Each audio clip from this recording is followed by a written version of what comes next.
Okay. How many of you heard about selenium? How many of you heard about APM used in it? So, rest of you guys, like heard about APM? Like similar to like selenium, but for mobile. And that's me. And today we are going to see about new hope in Docker selenium.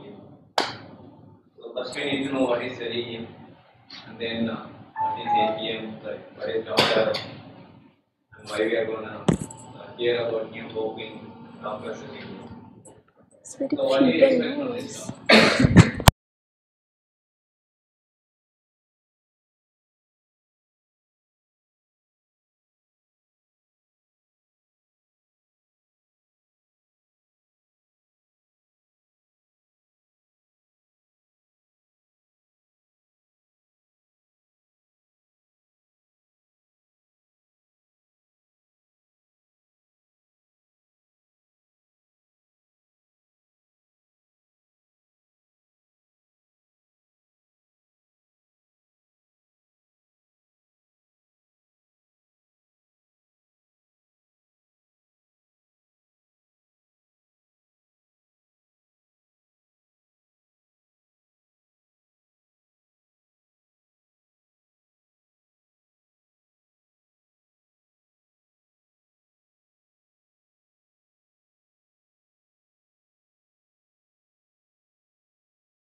So when I say there are application that goes live by every 12 seconds, it means it includes the build time, deployment time, unit test time, API test, everything, functional test, everything, and the 12-second or 12-minute it will be live.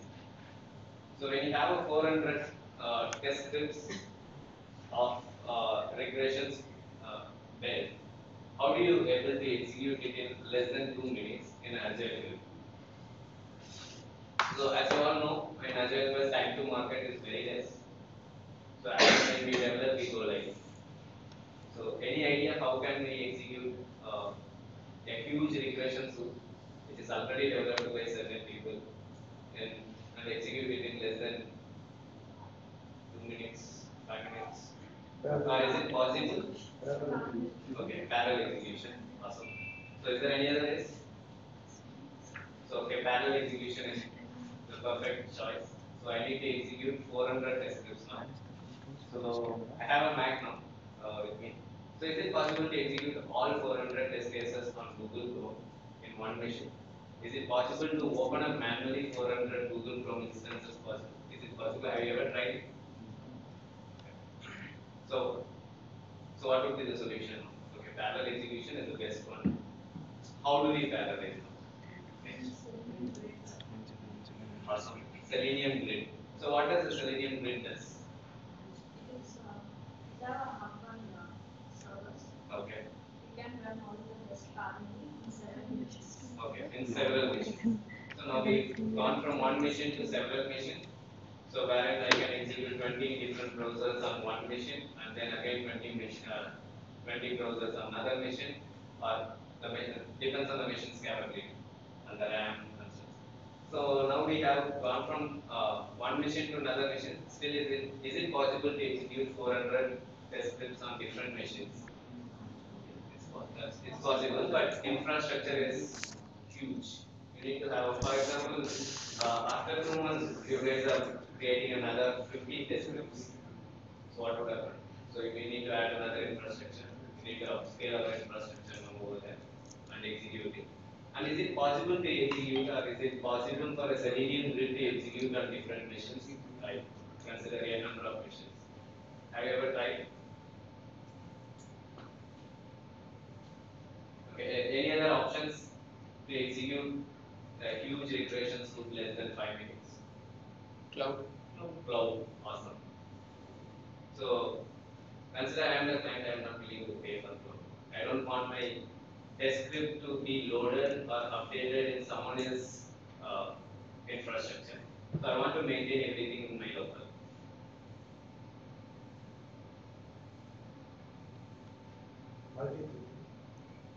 Parallel. It goes over there. Any other thing? Using Docker. Awesome. So how is it possible using Docker? Like you're saying, we have instead of having multiple infrastructure, we can have multiple Docker instances running, and there we can run the test. Okay. Let's see. Let's start with the best easy solution that we have in Market. So Selenium grid. So what are the issues that you guys face when you use Selenium grid?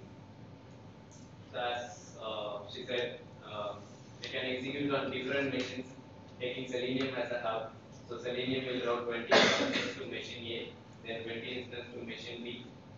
So like it's a number of instances will be routed by Selenium grid. And again, infrastructure is huge, maintenance effort is huge. Consider when you are executing, one of the Selenium, one of the machine is down. So what happened to the 20 scripts? So infrastructure plays a lot over there. So we need to maintain a stable infrastructure, and if execution fails on certain mission, it's possible. During the execution, the mission might go down, and you need to execute those 20 scripts, find out it, execute it again, make the scripts run across different machines, and so on. So again, scalability. So how many machines you can add if you want to execute 400, 600 scripts? The reason why cloud is route my test code to cloud server and execute it over there. Okay. So as we all know, this is how a traditional Selenium grid will look like. So there will be a Selenium hub sitting on some hub will take care of routing the requests that requests are nothing but the test scripts that we have written. So test A might go to some Selenium node and test B might be routed to some other Selenium node. Depends on the request, whether it is a Google Chrome or HPC and so on. Yep, this is how it looks like. But Srini, just one second. Can you just share your screen in the Zoom recording? Yeah. I think you have not joined the audio. Yeah, You haven't? I haven't joined the audio. Can you join the audio? That's okay. It's So these are my traditional Selenium grid will look like. So by seeing this, do you think is it possible to scale up to an extent to execute 400 different machines?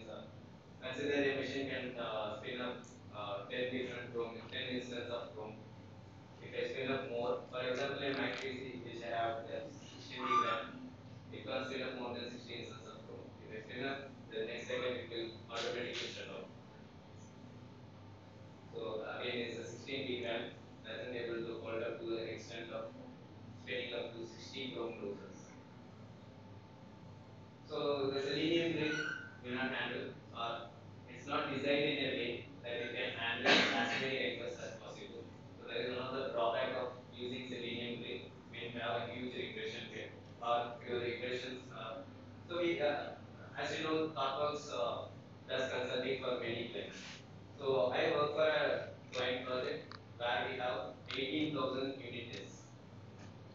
So we have an 18,000 unit test and around 280 functional tests, only 280 functional tests.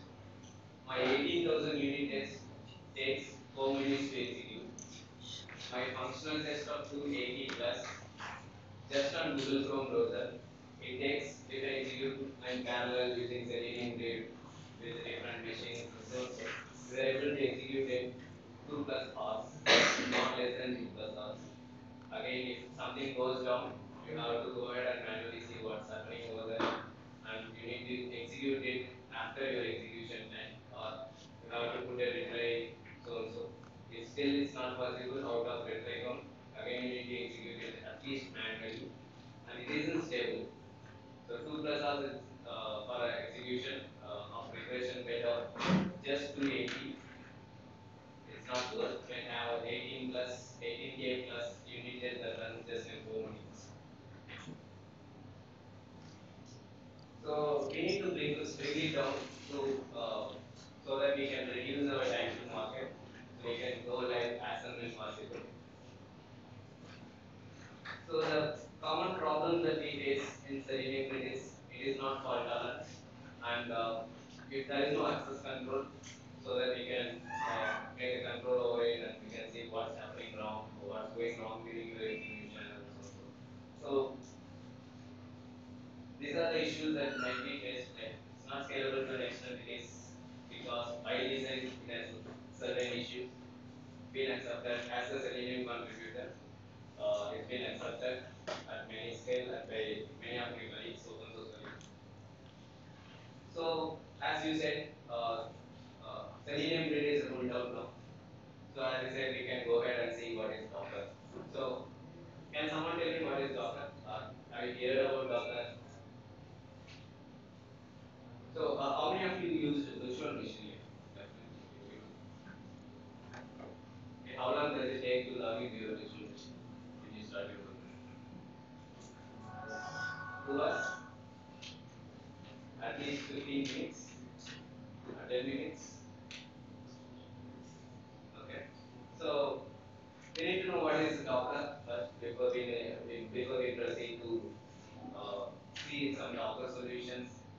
So they do provide Docker solutions as well. We'll start from there. What are the solutions available in order to bring it down to less than 5 minutes or less than 2 minutes, whichever is possible.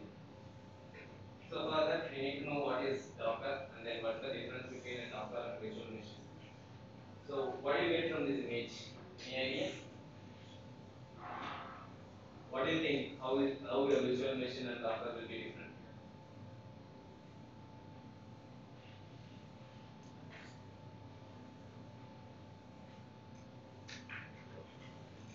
Any idea?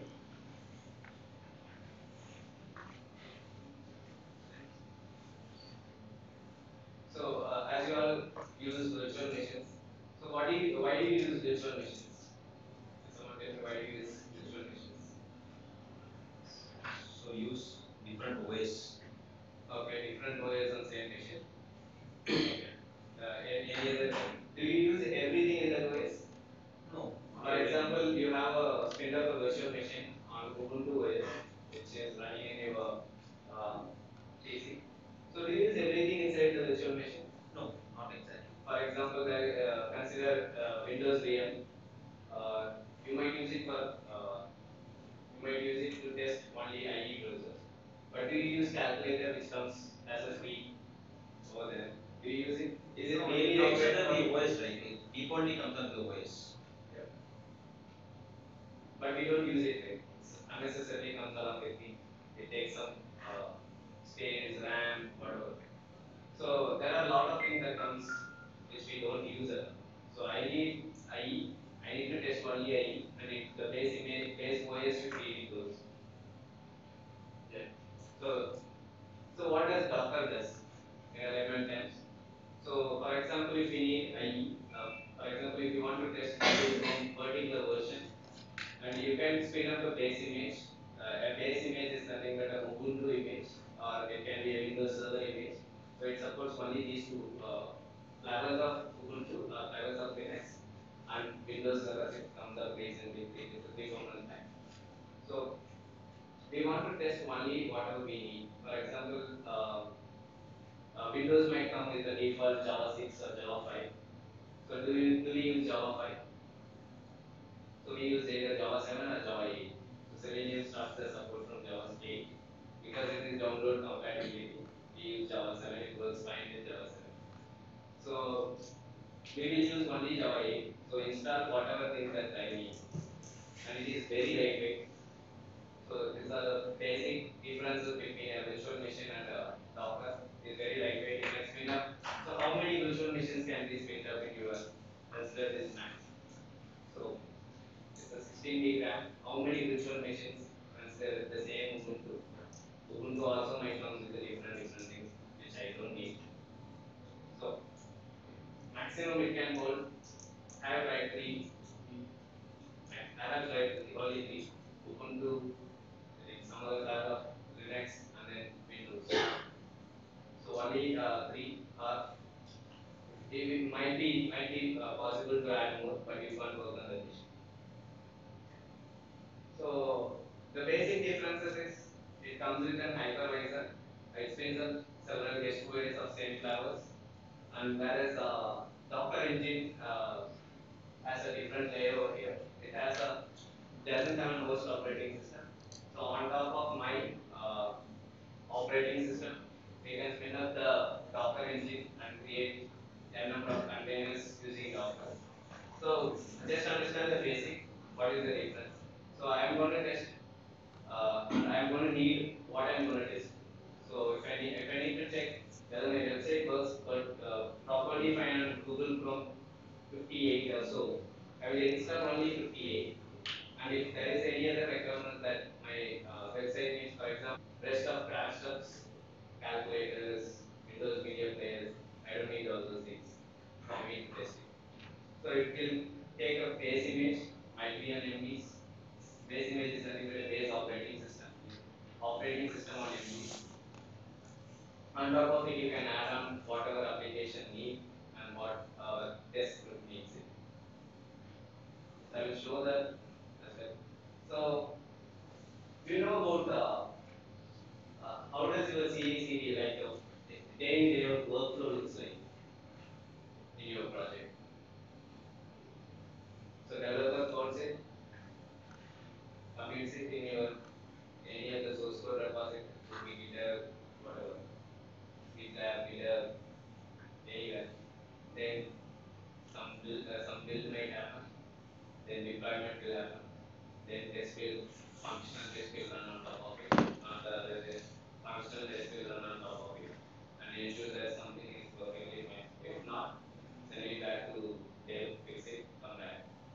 So typical workflow will look like the same, even in the Docker workflow. So a developer commits the code in some of the version controls that we have, maybe Git. So it will automatically build.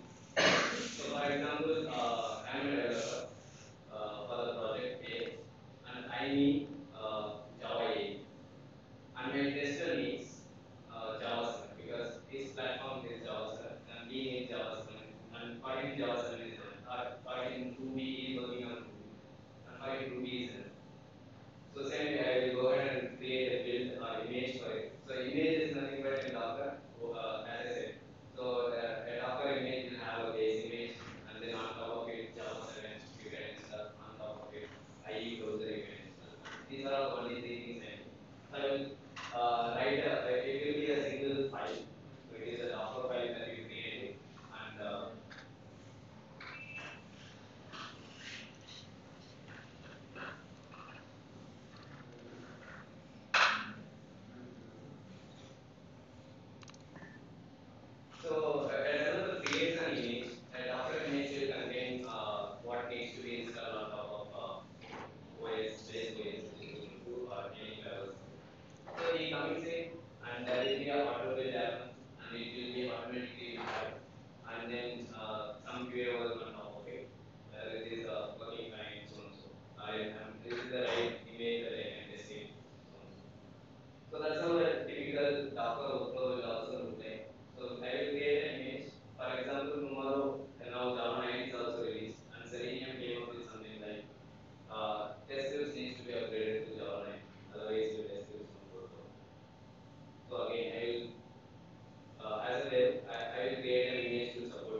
reduce the execution time by less than 5 minutes also.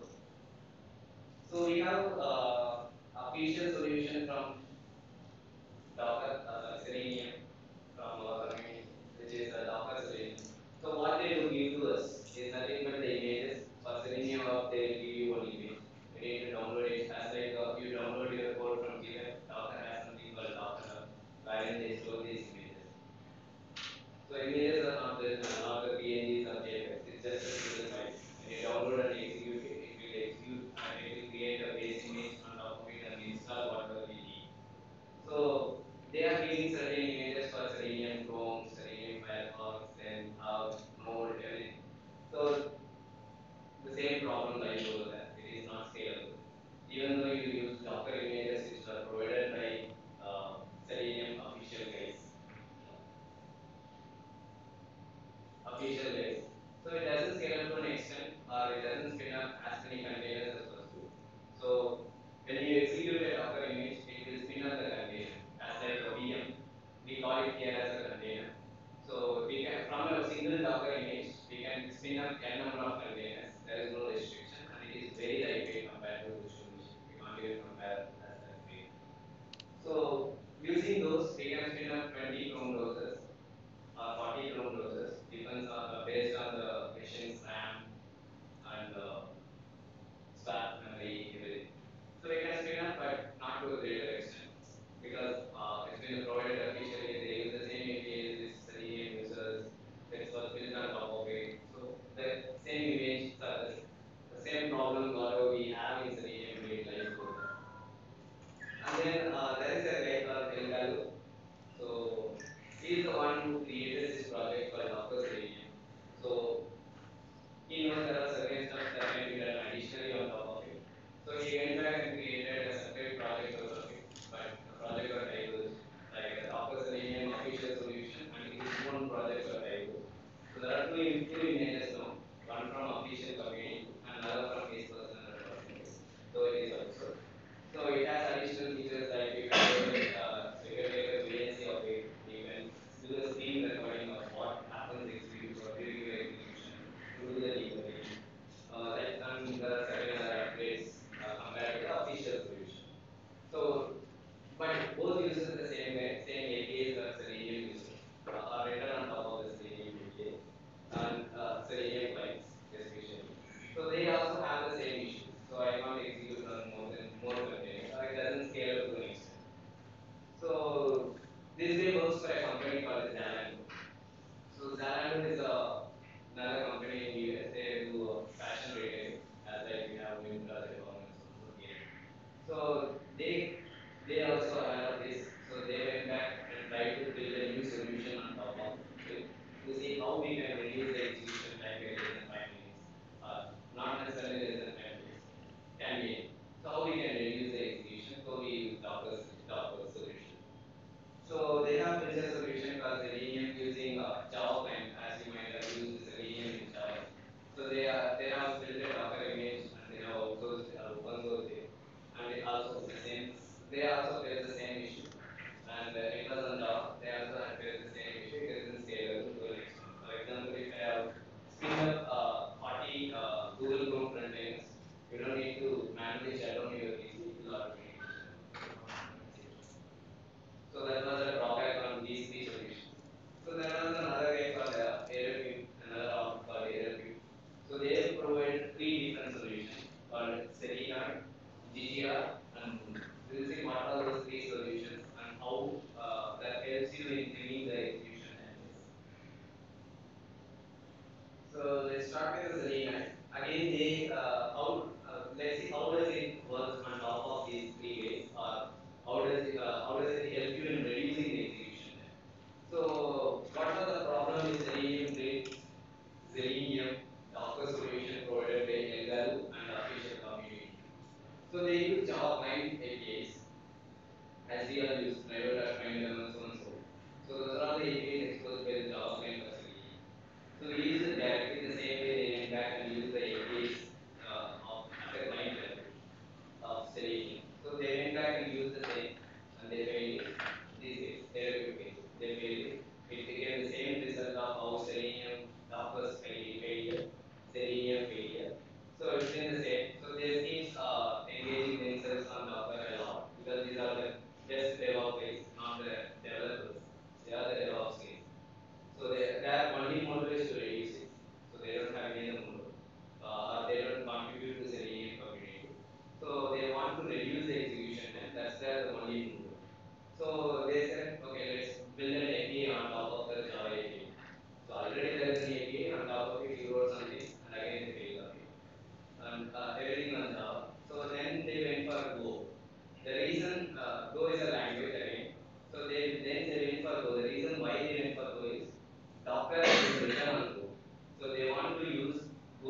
So we have seen different solutions. One is selenium.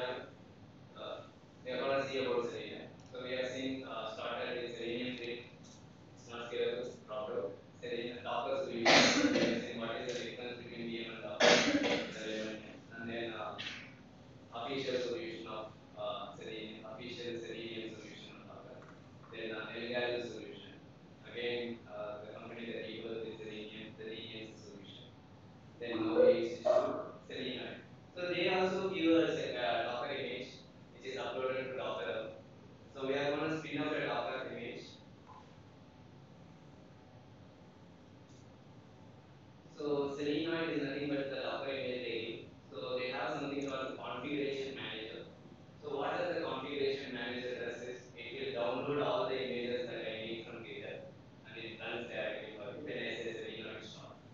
So it internally runs Docker run Selenium. That is the way you execute a Docker image.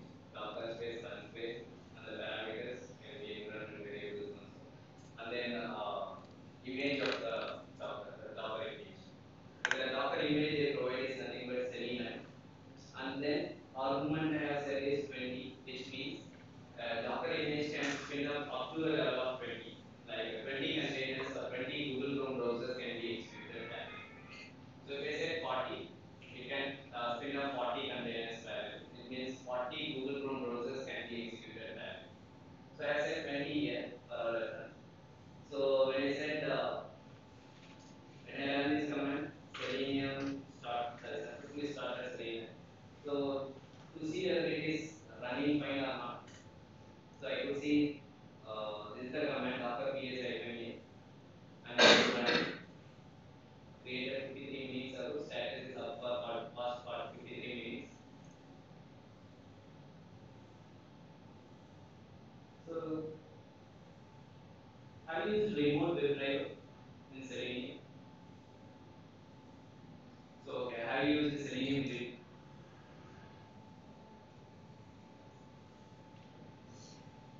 Selenium grid. If you have used Selenium grid, then remote WebDriver, yes. So what does remote WebDriver does is, so I will be executing my Selenium server somewhere, not in the same PC. So Selenium server will be executing on some other machine, in some other IP of the machine, and the port number. So in order to execute from my PC, so I will be giving a IP address of the PC where Selenium execute and the port number where Selenium execute to a remote WebDriver. So the same way, Selenium runs in a port number 4444 on my local host, which is 0000. And there is something called Selenium UI. What does it does is, so it gives you a fancy UI kind of stuff. So for example, I have a simple script which is nothing but it does a Google search for different search items. Could be whether so and so. So I have a simple Selenium script. So here I have a simple Selenium script. Just Google's it with these different items. The same item but for different n number of times. So I'm gonna execute. I'm gonna execute this parallelly. The return on testing.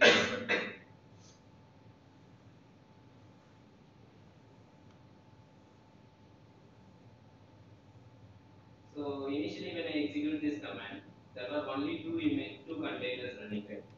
So now when I see, so initially I started the Selenium as limit 20, right? So it's been up 20 Chrome containers now. You can see there is 20 Chrome containers, 62.0 version. So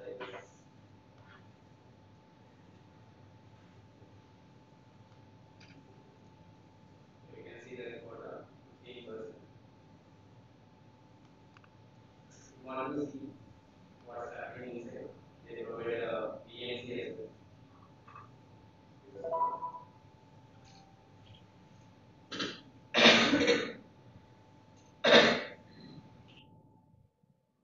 There is nothing new.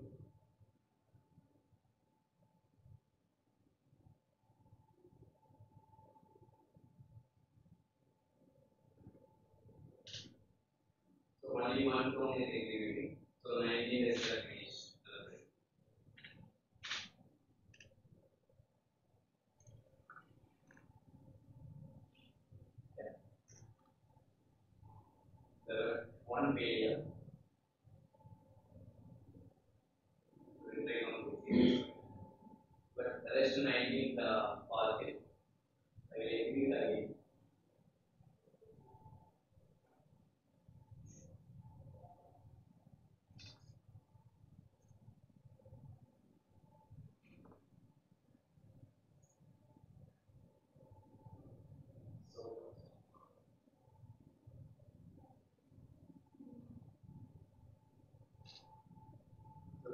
20 containers of Google Chrome up and running.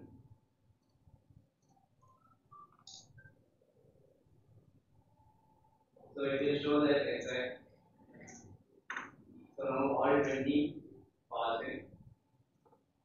So in case I want to execute more, consider I want to execute further more with the same data. So what? I need to increase the limit as well, right? So I will stop the container. Selena. I will start it again with a different limit, 40. So now we can able to spin up 40 Chrome containers parallel. Use the command to see. Now see, Selena is up and running again. So let me execute it with the additional parameter.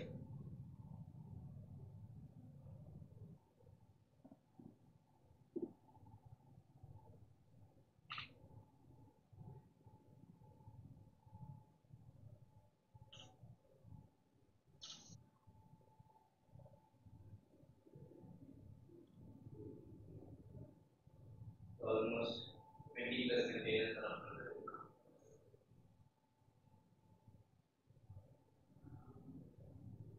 You can see that it is up and running and the VLC is still connected.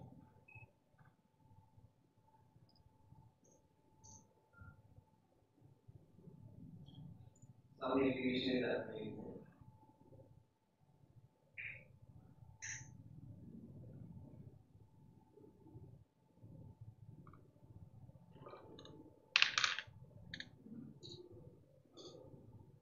There's another way to switch off it.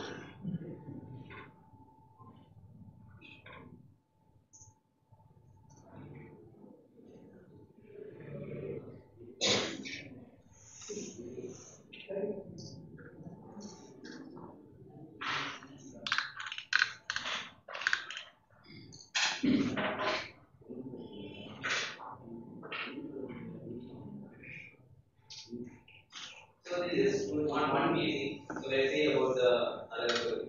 So I can need to execute the spin up 40 containers now. So what so is it enough 40 containers enough to execute on more than execute 400 different tests? So it's not possible. So I need to have different infrastructure now. Maybe like another PCs where I can again spin up 40 more containers there. And there will be someone like Selenium need to tell me that like okay, you execute 20 tests here and I can execute 20 tests there.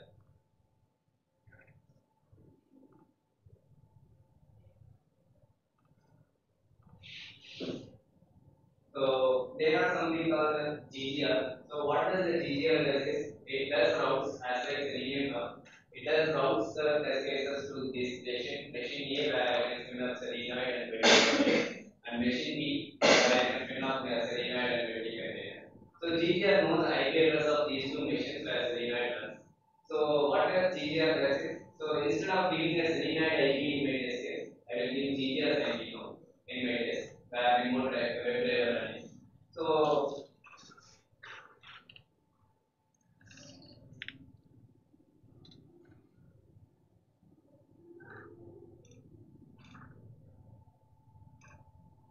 now GTR will take care of routing 20 test cases to machine A and routing 20 test cases to machine. Still only 40 is covered. So what do we do for next 60? So we can spin up, it can be in queue and we can spin up a different machine and again we need to add an infrastructure, maintain it. So that again an infrastructure issue. Right? So that's where we go for a different solution called Kubernetes. So have you heard about Kubernetes?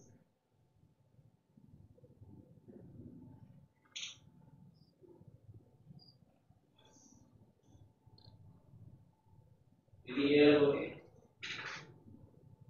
So, for example, I have spin up 20 containers right, on machine A. So, what happens during the execution?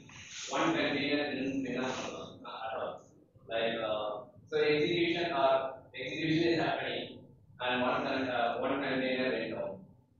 So, the execution on that particular container is done. So, and then again it takes care of spinning up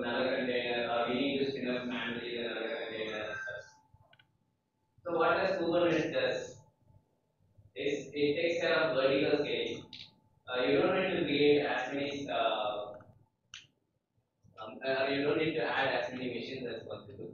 So Google gives a container registry where you can say, for example, 500 Chrome instances need to be executed through Docker. So it will use the same Docker machine.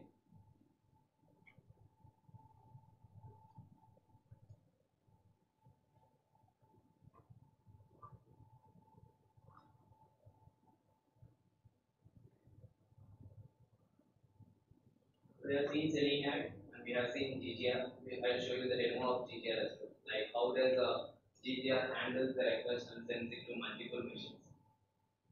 So they have a Moon solution. Moon solution is nothing but the Kubernetes solution. For example, I need to execute 400 Google Chrome instances, right? So I don't need to add as many machines as possible. So Google provides a facility to increase your RAM and stuff. So in cloud, again in cloud, they give the solution to execute everything parallel using the same Docker image with single infrastructure, wherein you can specify the RAM that we need and stuff. So Kubernetes takes care of vertical scaling. So like if I said if my request or the GTR request is just 40, it will spin up 40 container. So if it sees there is a 200 test cases lined up or in queue, it will execute 200. It will automatically spin up 200 instances of it and execute it. So that's what Moon provides. It's still in early beta. It's not being rolled out by our by the Aerocube guys. So let's see GGR demo at the last. So these are the official differences between Selenium server and Selenium.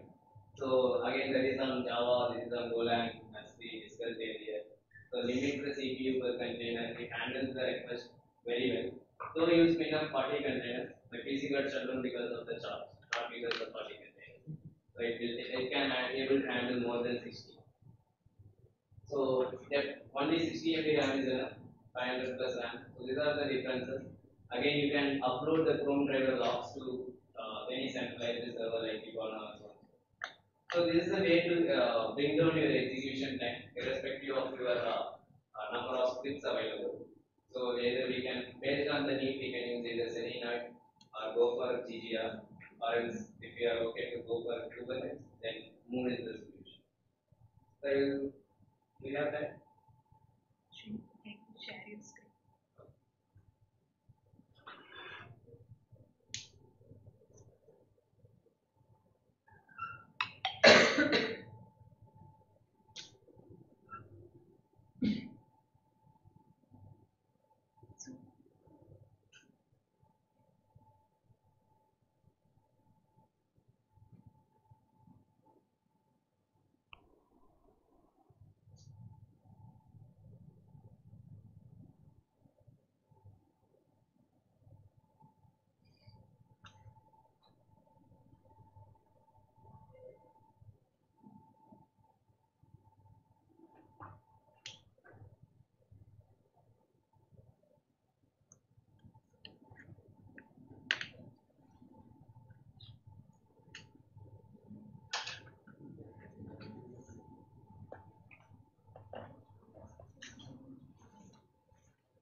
So let's see how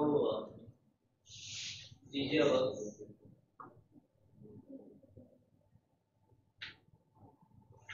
So there are three Ubuntu machines. Two runs on Selenium, and another one called GGR, which is a router. It has routes your test to Selenium 1 and 2. So as I said before, GGR needs to know the IP address of Selenium 1 and Selenium 2 running on different machines. So we are going to configure the IP address now. So again, in order to make it more secure on the network, they provide you can create a username password for it. This is how they create. The username is test and password is test password. So now the username password is created. Now we need to know the IP address. So Google Chrome is the one I am going to execute, and Selenium 1 is running on the IP 95.85.15.7, and the Selenium 2 are running on IP on 131. So there is two machines that runs on Selenium. So GGR knows the IP address of these two machines. So GGR is running again on a different machine.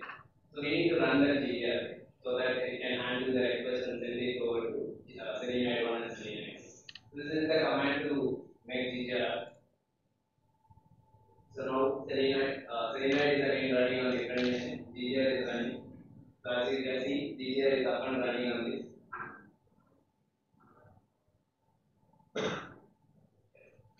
So it's listening on a certain particular code. So instead of giving Selenites IP address where my Selenite runs, so GGR is running on a different IP. So I will give test is the username and test icon password is the password, and this is the IP address where my Selenite is running. 105, not the 131 or 85 as Selenite is running. So now we started the execution. Browser test has been there. So left one is Selenite 1's IP address, and then right one is Selenite 2. So where both the Chrome containers are running. So it executes, takes care of it, and executes in different machines. So that's the difference, right? Now, in order to execute on many in order to execute as many containers as possible, you can add the infrastructure. Or if you don't want to take up the infrastructure issues, go ahead and see. I want to execute on 400 different containers as soon as possible. Kubernetes will cover this.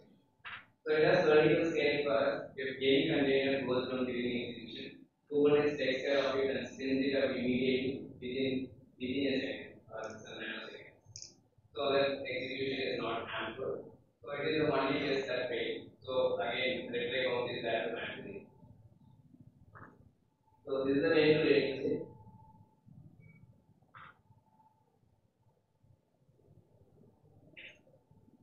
In this, there can be shared.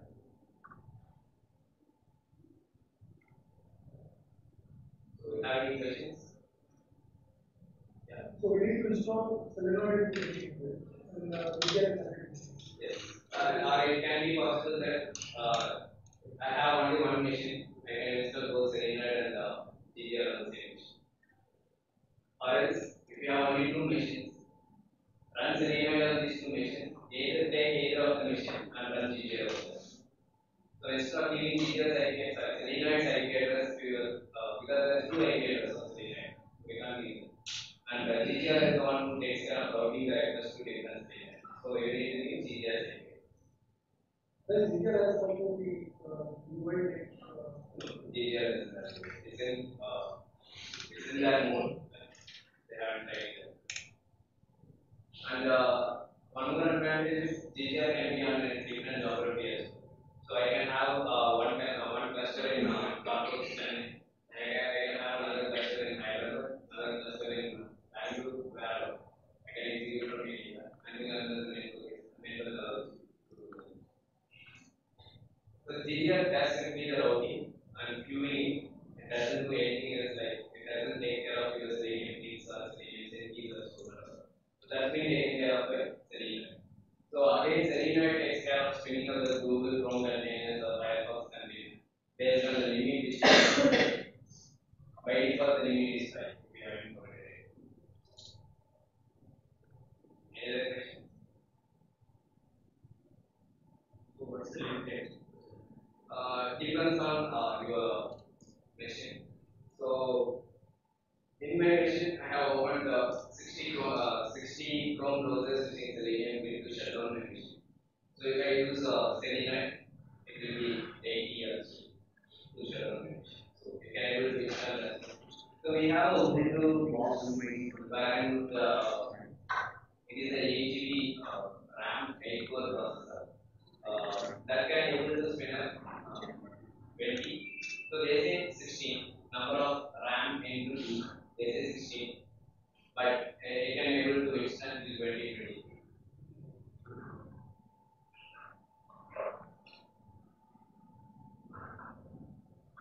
Any other questions? Any doubts? Do you guys get something?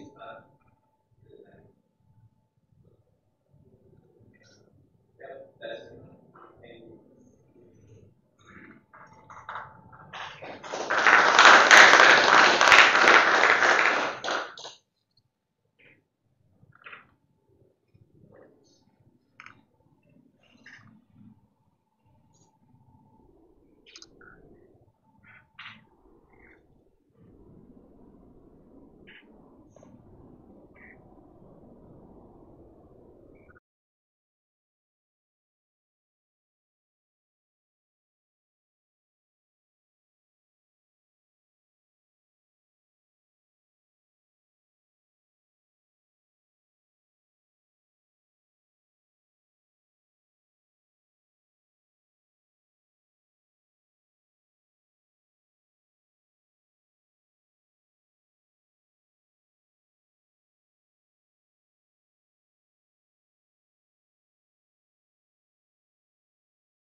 hybrid apps.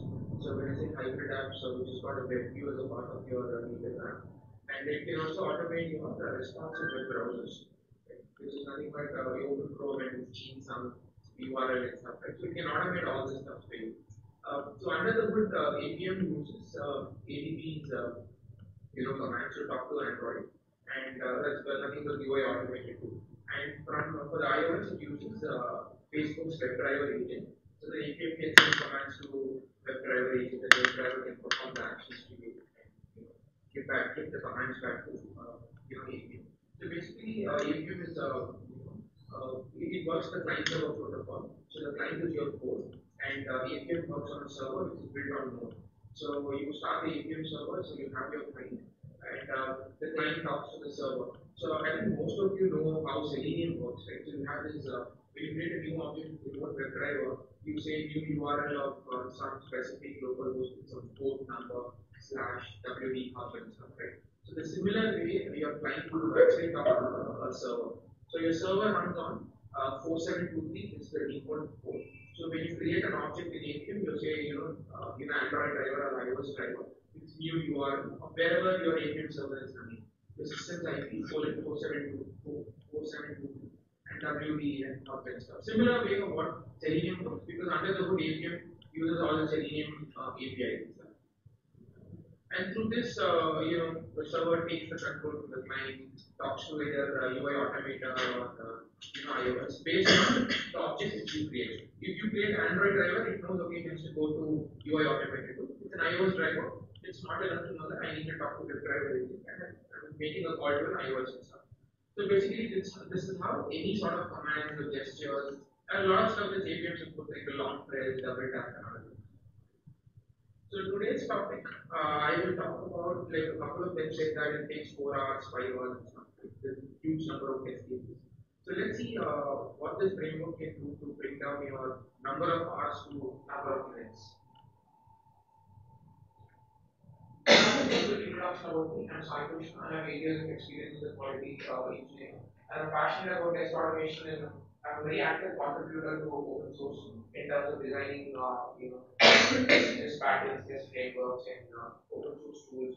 And yeah, so I also hold hands with Srini in terms of contributing to the APM's repo and a very active contributor. And I'm also I worked widely on mobile applications for the last 8 years. So out of 8 years, like 7 years, I worked completely on mobile, manual automation, performance, security testing on iOS and Android and stuff. So let's see about the problem and what did I analyze and how we brought the solution now. So the problem was long running automated tests. So I think when we sort of started my project, we had so basically, the way our project was structured and designed was it was a mobile app for both iOS and Android, and we had the same app built for different different flavors, like for different top organizations and stuff. So ideally, when a commit flows from a developer, so you need to build this app for XYZ organizations and start automating your tests because it's all different apps. So one commit, you ideally go ahead and build like 4 Android and 4 iOS. So you need to test all of them, how this comment works on different different apps and different devices because we had very vast device coverage and stuff. Right? So ideally, when you used to pick this, our smoke itself used to take like about an hour and a half, and it's like a very bad sign. You really don't get a feedback less than whatever time you need for the smoke.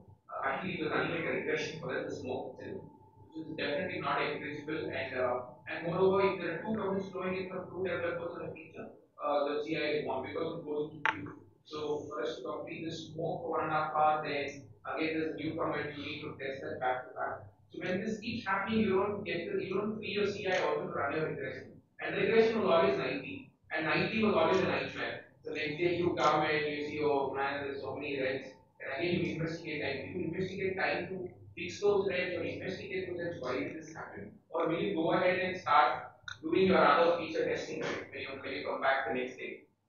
And parallelizing was another difficult task due to multiple reasons. One being on the APM side, one being on the Apple or Android side, because you need to handle multiple threads, and different port numbers. There were a lot of things where the entire architecture was getting like messed up stuff.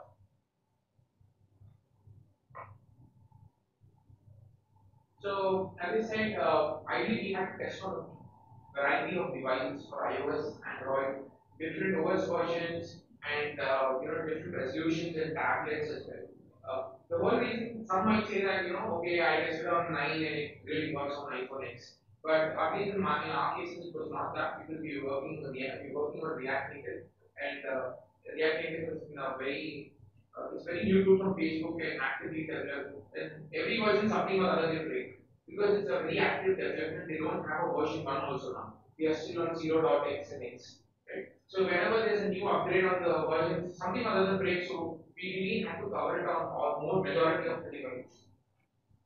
Right? So how many of your mobile projects who have at least worked not used APM and other things? Anyone? A quick thing about how a mobile project CI pipeline would look like. So if there's a big push from your dev, so you compile and unit test it. So when I say compile, we ideally compile an entire source code which can actually generate a APK or an IPA file or a .app, which is for a simulator for us. Okay. So you build apps. So that's where I said when it compiles and builds apps, we're doing these three different extensions for you. And then you have your unit test run, UI test, sorry, and then you distribute it. Okay. So that green of UI test is what I was saying is the right hand first, show it actually green for you to distribute it. So when I say distribute it, it could lead to either test flight or hockey app or these are the modes where you can actually upload your files so that your project managers or your stakeholders can sort of download and use it.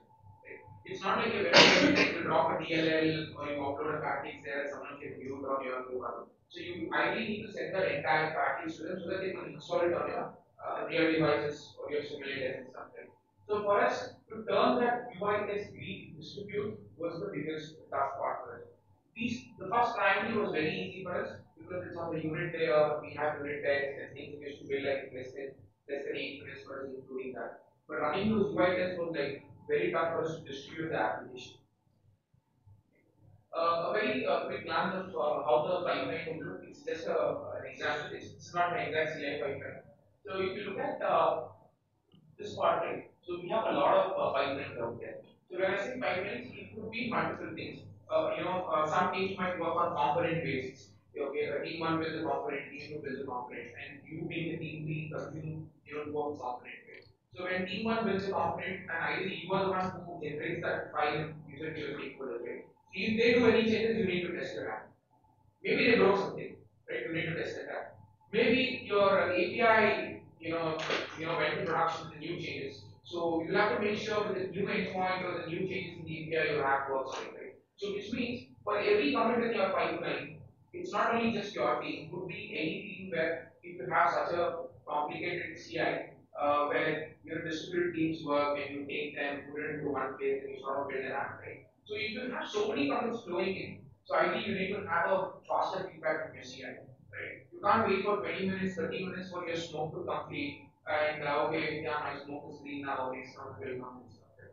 The whole reason being is before that other commit flows in, there could be three more commits in. So you won't know which component or which developer broke the app from the commit. So you're getting right what the problem is over here. So your long running test can cause a lot of issues on your CI pipeline by not getting a faster feedback. Any doubts or any questions here on the pipeline design and stuff? Yeah, so this is my state whenever my tests run, we wait, and we ideally don't get feedback, and when we get feedback, it's ideally turned to be ready for us. Right, so the solution what we thought is why don't we sort of build an open source framework which can actually help us get faster feedbacks by parallelizing tests on real devices as well as simulators and simulators. Just like a plug-in play for us. So that you have your test steps, you plug your devices, have the solution, and boom, you're good to go over there. So that's where we sort of build the solution called APM test distribution. It's an open source library which is based on Git. So you get the dependencies, put it into your project, just take the driver instance which the specific library gives it to you, and all that's all you need to do. You don't have to do anything more than that. And all of that you need to say is if you have real devices, just plug the devices, the framework takes care of collecting the devices, doing all the other stuff for you. The tool sets we use is APU, and we support two runners. One is TestNG, and another one is Cucumber. So how many of you have used TestNG with Selenium in their projects? Most of them would have at least heard and used about it. And definitely Cucumber, because these were the two things which the community was widely being used. Someone, the north part says, yeah, BD was something which we want to use because of Agile. We were very close to the product owners and stuff. And extend reports. So we use extend reports for very detailed reporting. So I show a demo on how the report looks and other things. A quick glance of how typically this framework works for us.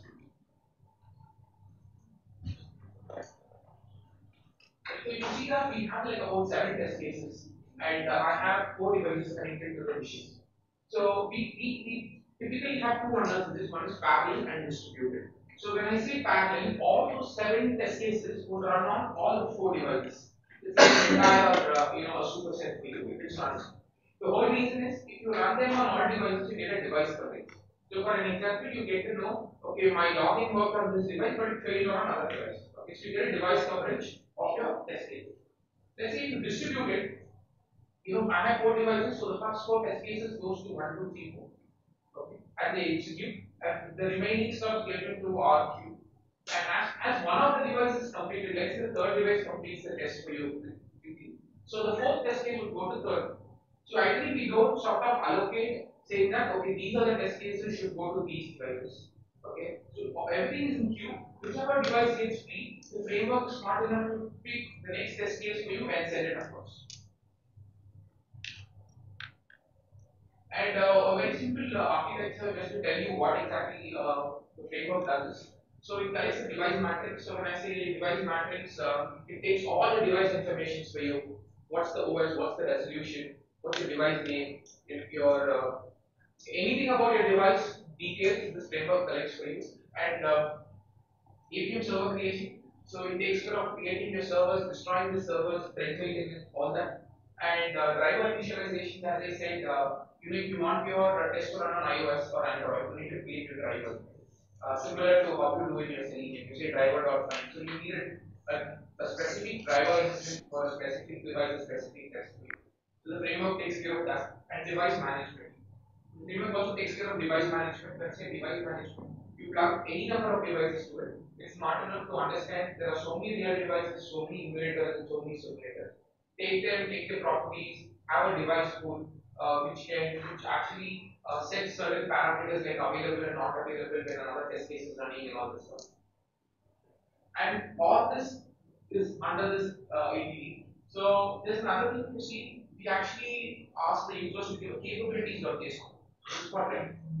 So ideally, what are the capabilities of JSON is? So you need to tell the framework, this is my IPA file, this is my APK file, this is the location where it is existing. So go ahead and take this and sort of start automating it. And in the same capabilities JSON, let's say you want to run it against the 3 iOS simulators parallelly. So you need to give some data to the framework saying, okay, start running on an iPhone 6 with an iOS 7, and also consider iPhone 8 with an iOS 10, or an iPhone 7 Plus with XYZ platform, right? So these sort of data all are sitting inside the capabilities.json. It's more like your input which you provided to the framework. And we also have, at the same time, we have the driver creation, the reports, device allocation, screenshots on failures, video logs on failures, and ADB logs, all possible logs and exception handlings the framework takes care so that if there's any corruption, you can go back and look at the video logs. So we have flags for video logs, not everyone wanted video logs on failures. Maybe some wanted, some don't want it. So we can actually set video logs to your parameters like the true and false and stuff. And we have distributed and parallel.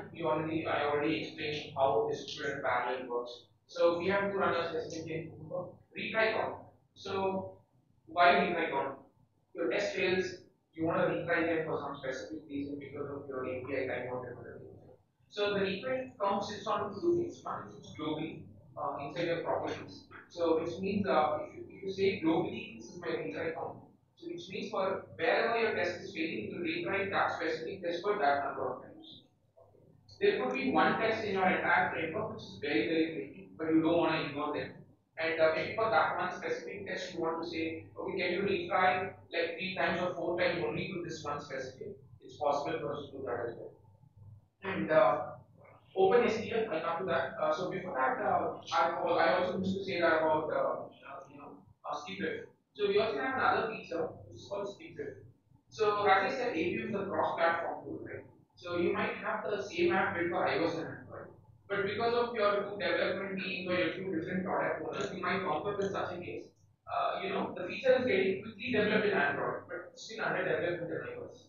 Right? So now you go ahead and write your test for your Android, but that specific feature is not available in iOS for you. Right? So when you start running your test, because you have both iOS and Android devices now, and the framework does not know because you don't fix certain things, go here and go here. So maybe this particular test which is not implemented for iOS might go into iOS. But in such a case, it's going to be a failure because you don't have the feature, right? So for that specific test, you can say that skip if the platform is Android or iOS. So which means it's not going to run that test on the specific platform because it's not implemented.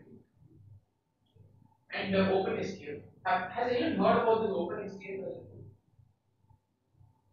No one? Okay. So OpenSTL is an open source tool.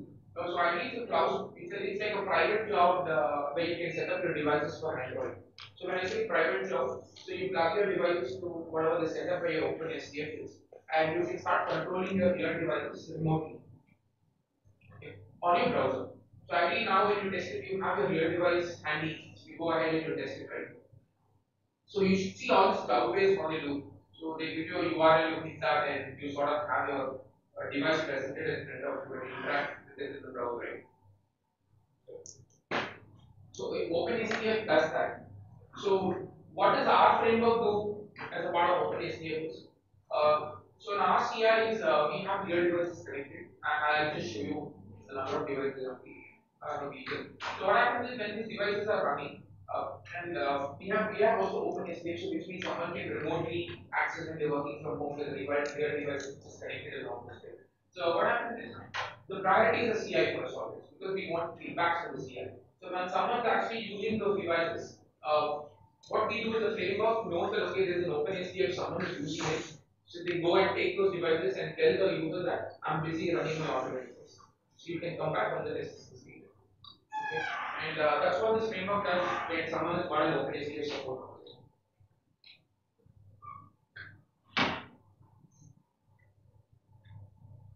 Okay, so a demo on how the parallelization works and stuff. So I have a video of my CI with some devices. Before I show you a real demo how it runs and how the report should look like. So if you look at it, I have two simulators. This is iOS 11 and one is iOS 10, and I have one Android. So I have like two platforms connected here. I'm using a very simple app called WordPress app, which will just run the same test cases. And for Android, I've made sure my test will pass. And iOS, I've made sure my test will fail. So that I can show you guys the detailed logs which we are capturing as a part of the report.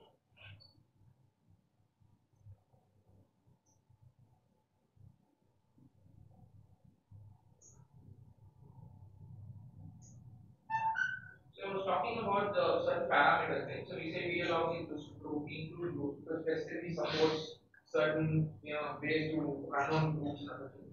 So we have platform both.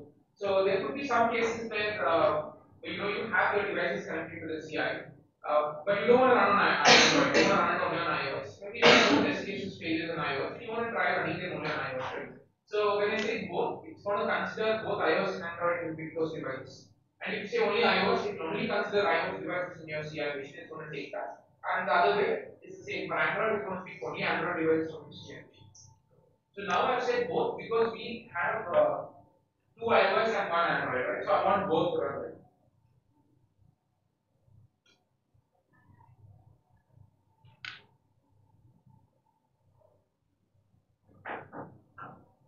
So you see the Eclipse server starting now, and we have all our devices allocated with the logs which you see. And we say it's running currently in parallel. So when I say parallel, the same test is going to run on every device which is connected. So till that's running, do you have any questions so that we can interact? then move to the next one.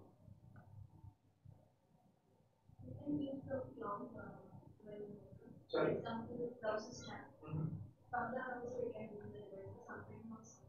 No, our framework will support provided you have your account and can ask them for whatever credentials and stuff. We will definitely run.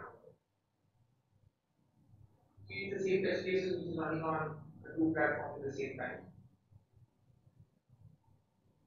So my Android will pass, but both my iOS and will.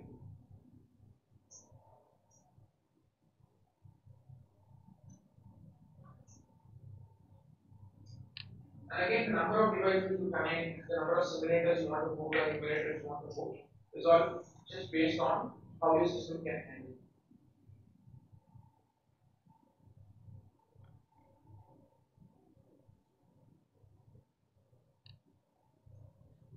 Yeah, so we have the phases.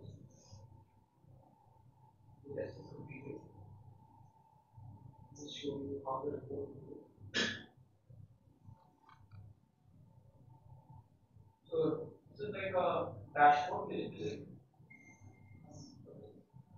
So this says that this part already says how many tests you had, how many failed and passed. And this category section says these are the devices you have connected and how many tests passed and how many tests failed on that specific certain devices for you. Okay, so both my iPhones I have one failure and one Android that says a pass for me. And when your test started, when it ended and stuff. And this gives you a brief environment capability, whether you run it on parallel, which version of your server you have, and all those details. So coming back here, if you see that on the left side you have the categories. On the left side you have categories, these are devices. Because when you distribute it, you need to know which test run on which device or which test failed on which specific device, right? So if you get inside this, so we have for Google Nexus, Android, and this is the UDID. The whole reason for us to put the UDID is you might have two Google Nexus in your system, but in one of them fails, you really don't know which Nexus is failed. So we sort of give the UDID because it's unique for a specific device. And if you look at this, so we say the past, so we have ADB logs as well. So we have all the ADB logs collected when the test actually ran to the Android device. So let's go to the failure. So when I go to the failure here, so this is the failure of the specific iPhone 6 with the ID. If I go here, you see we have the screenshot capture on failure, and at the same time we also have the video log capture on failure. So post this, nothing happened. So we see that there is a failure in such a case, or whatever. So this is a place where it actually failed. So you see the video over here. And this happens even for real devices for you, no matter what it is.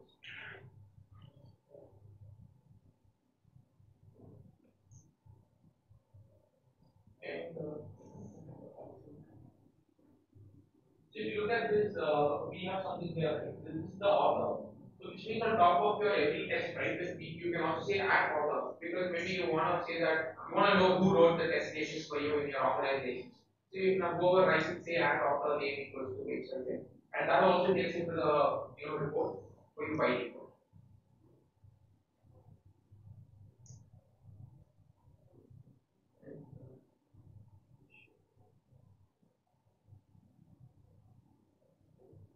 So that's the CI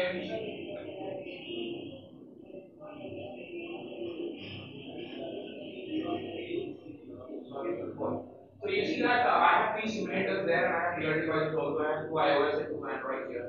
So it just runs on the number of devices which is connected, whether it's iOS, Android, simulators. So ideally it's in a distributed mode now. So these cases are distributed across randomly. How many connects CI to the real Sorry. How many connects CI to the real So I have a CI located locally, so I just have this real device which is virtually connected to the CI to USB. So we have a 12 port USB part USB. So all the devices are connected to that which goes into one CI.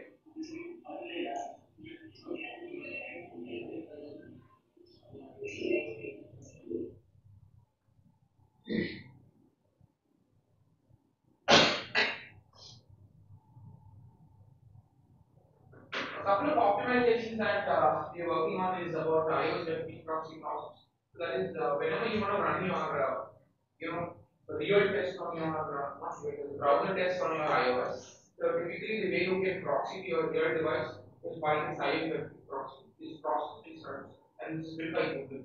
So ideally what they do is any command which goes through your APM will speak to this guy goes in to make all your things and commands on your web browser. So one issue what we have seen is whenever you're running your test, this process like randomly gets killed. So which means your test of web browser is being left wherever it is. So we are trying to see that as and when if you could run like a watchman or something which would keep watching that specific process, if it kills to reinitiate it. And another thing is, try to dockerize this entire solution so that you don't have to ideally go back and set your APM and other things. Just have your APM docker and the specific framework which where you can mount this inside your docker, which can actually help people like not even to like sort of put these dependencies and stuff. It would be very easy for them. Okay. Some of the references I have here. Probably once you get the slide, you can go like as most of you are like very new to ATM, a very basic, simple ATM test. How to write, very simple, so a lot of gestures and stuff like all the URL area. Once you go back and take the slide. Oh yeah, credits to this guy. I don't know. Okay. So he was very close and he contributed a lot to the framework as well. So initially when we brought an iOS support, so he did a lot back when we had an iOS 9. So that's my handle. You can contact me if you need any help on API and other things.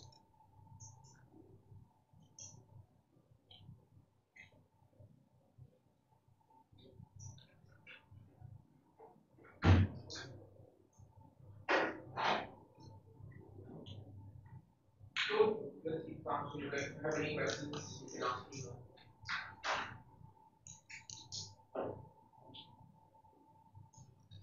No questions? All good. Thank you so much.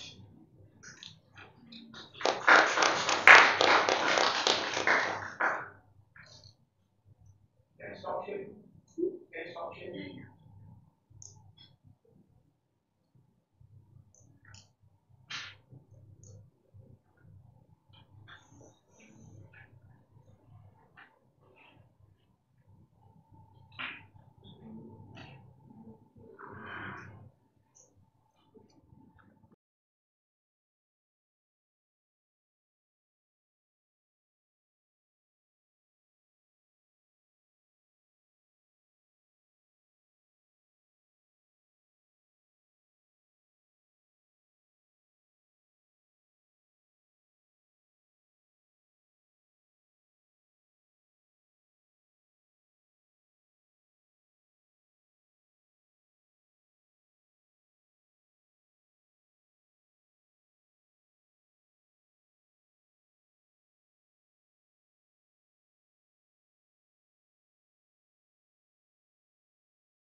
let's get started. Good afternoon, guys. I'm Bharat. Okay. I'm also part of our course. So today's session is going to be how to use Montebank. It's a framework or it's a platform or it can call it as a tool. How to use Montebank as a platform for stubbing or mocking your server so that we can have stable tests. Okay. So like I think most of the folks have already worked on automation. And can you just reason out why do our tests fail? Right? So sometimes we ran our tests, passes in the local, and once we push our code and it fails. So what are the reasons why the test fails?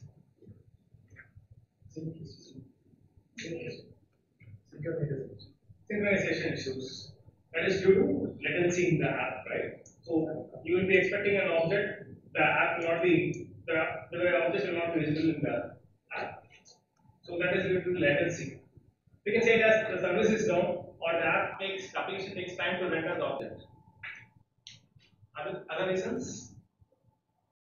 We don't get the response from the server on time. Yes. So there is a dependency on the service which we depend upon. Say our app is a banking application, then the payment we depend on the payment service. Any other reasons? Wrong test scripts. Wrong test scripts, but do we intentionally write wrong test scripts? No, it could happen when you do this stress test. I mean, not intentional. Yeah. So I can put it this way, right?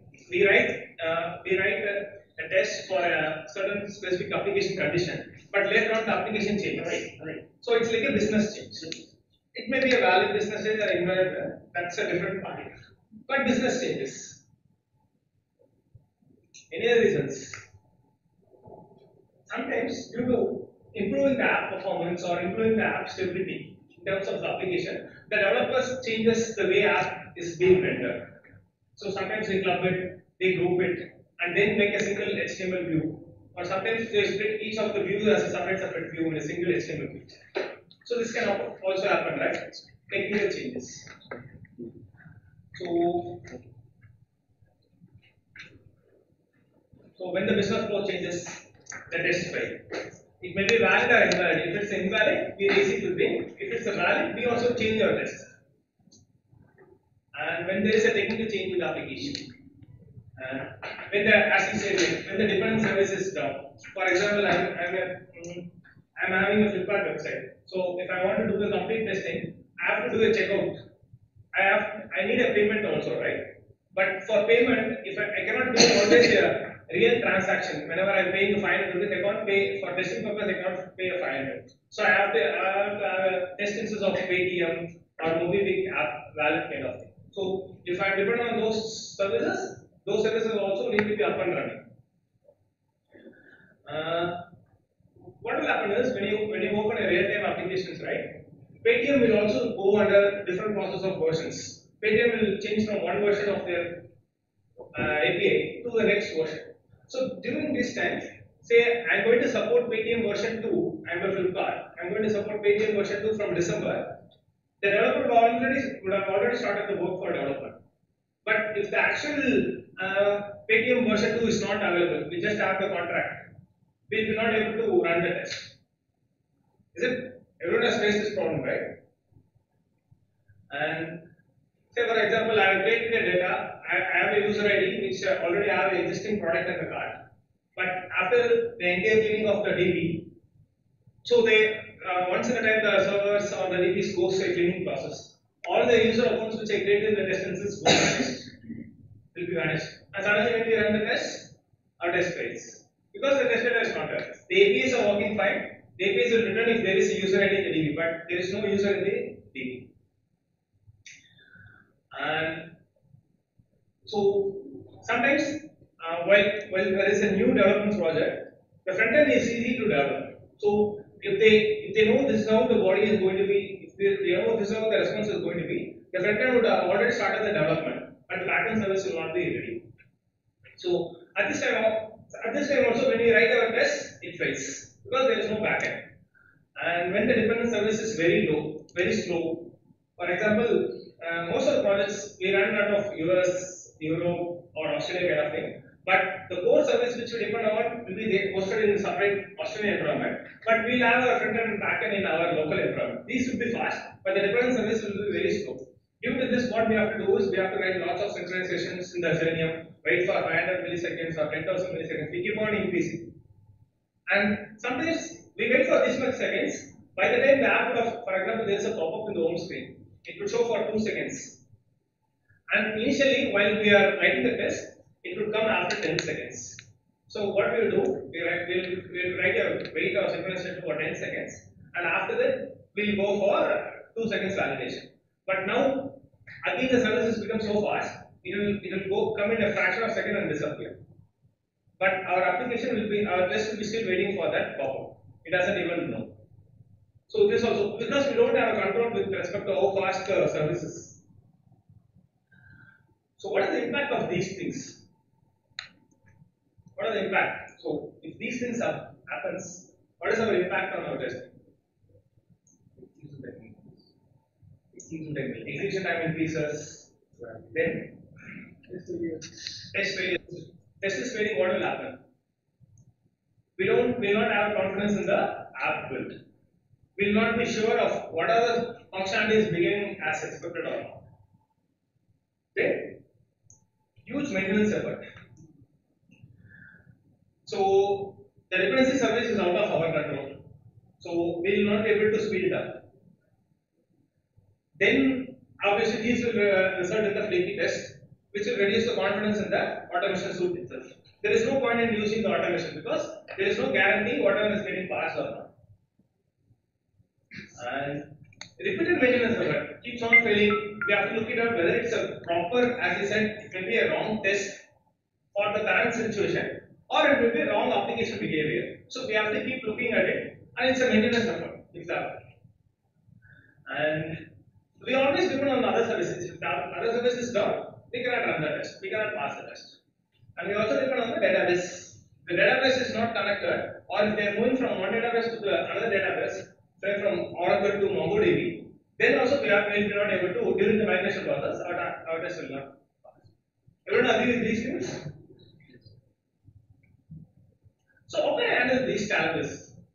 Because handling challenges is part of QA day-to-day objective, I think. Because we don't have any day without any problems.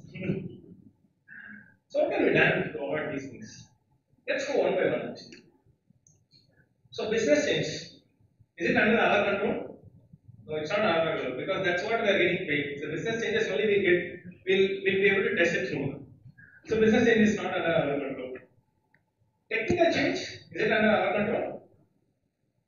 Sometimes that definitely needs the period of technical change or when the technical change happen, maybe QA have a say. Okay, can you do these changes after the release? So that we don't need to test entirely now, so we'll have much more time.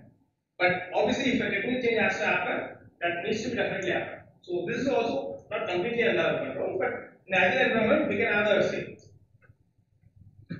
When there is a service failure, what can we create our own service instance?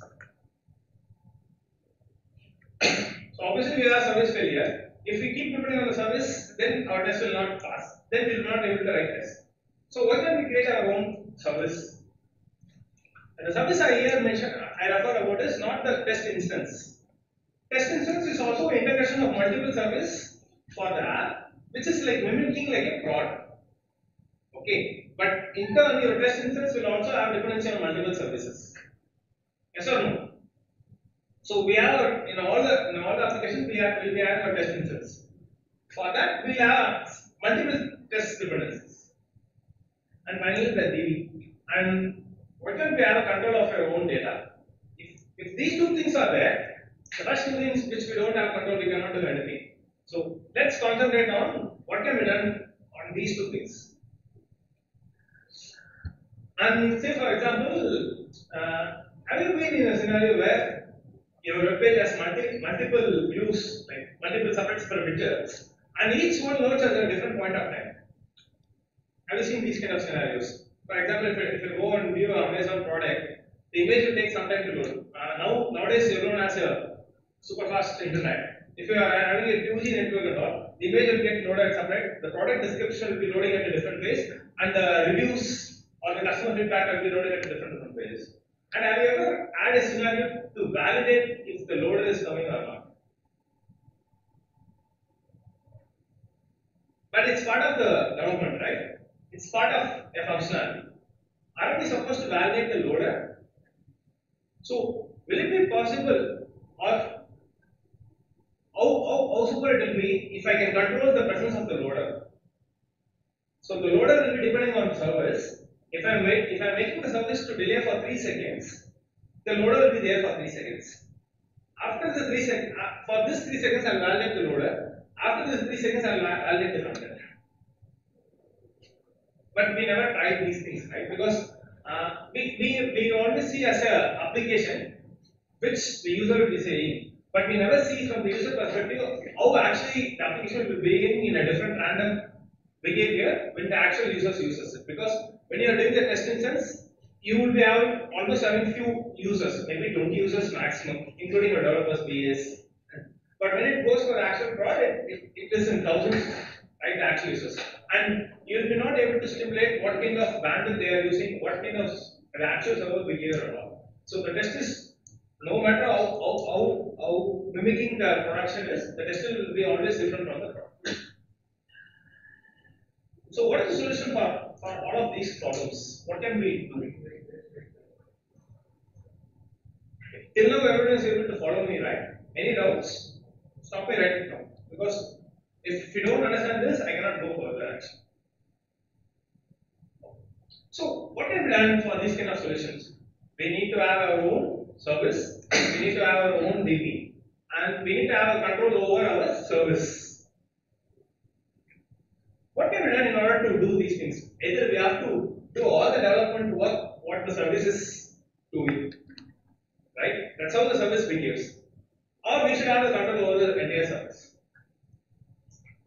Or, like in the cinema, the hero does the entire movie for romancing, for loving the girl and all. But for stunt someone we'll have a test double, we'll have a stunt double, right?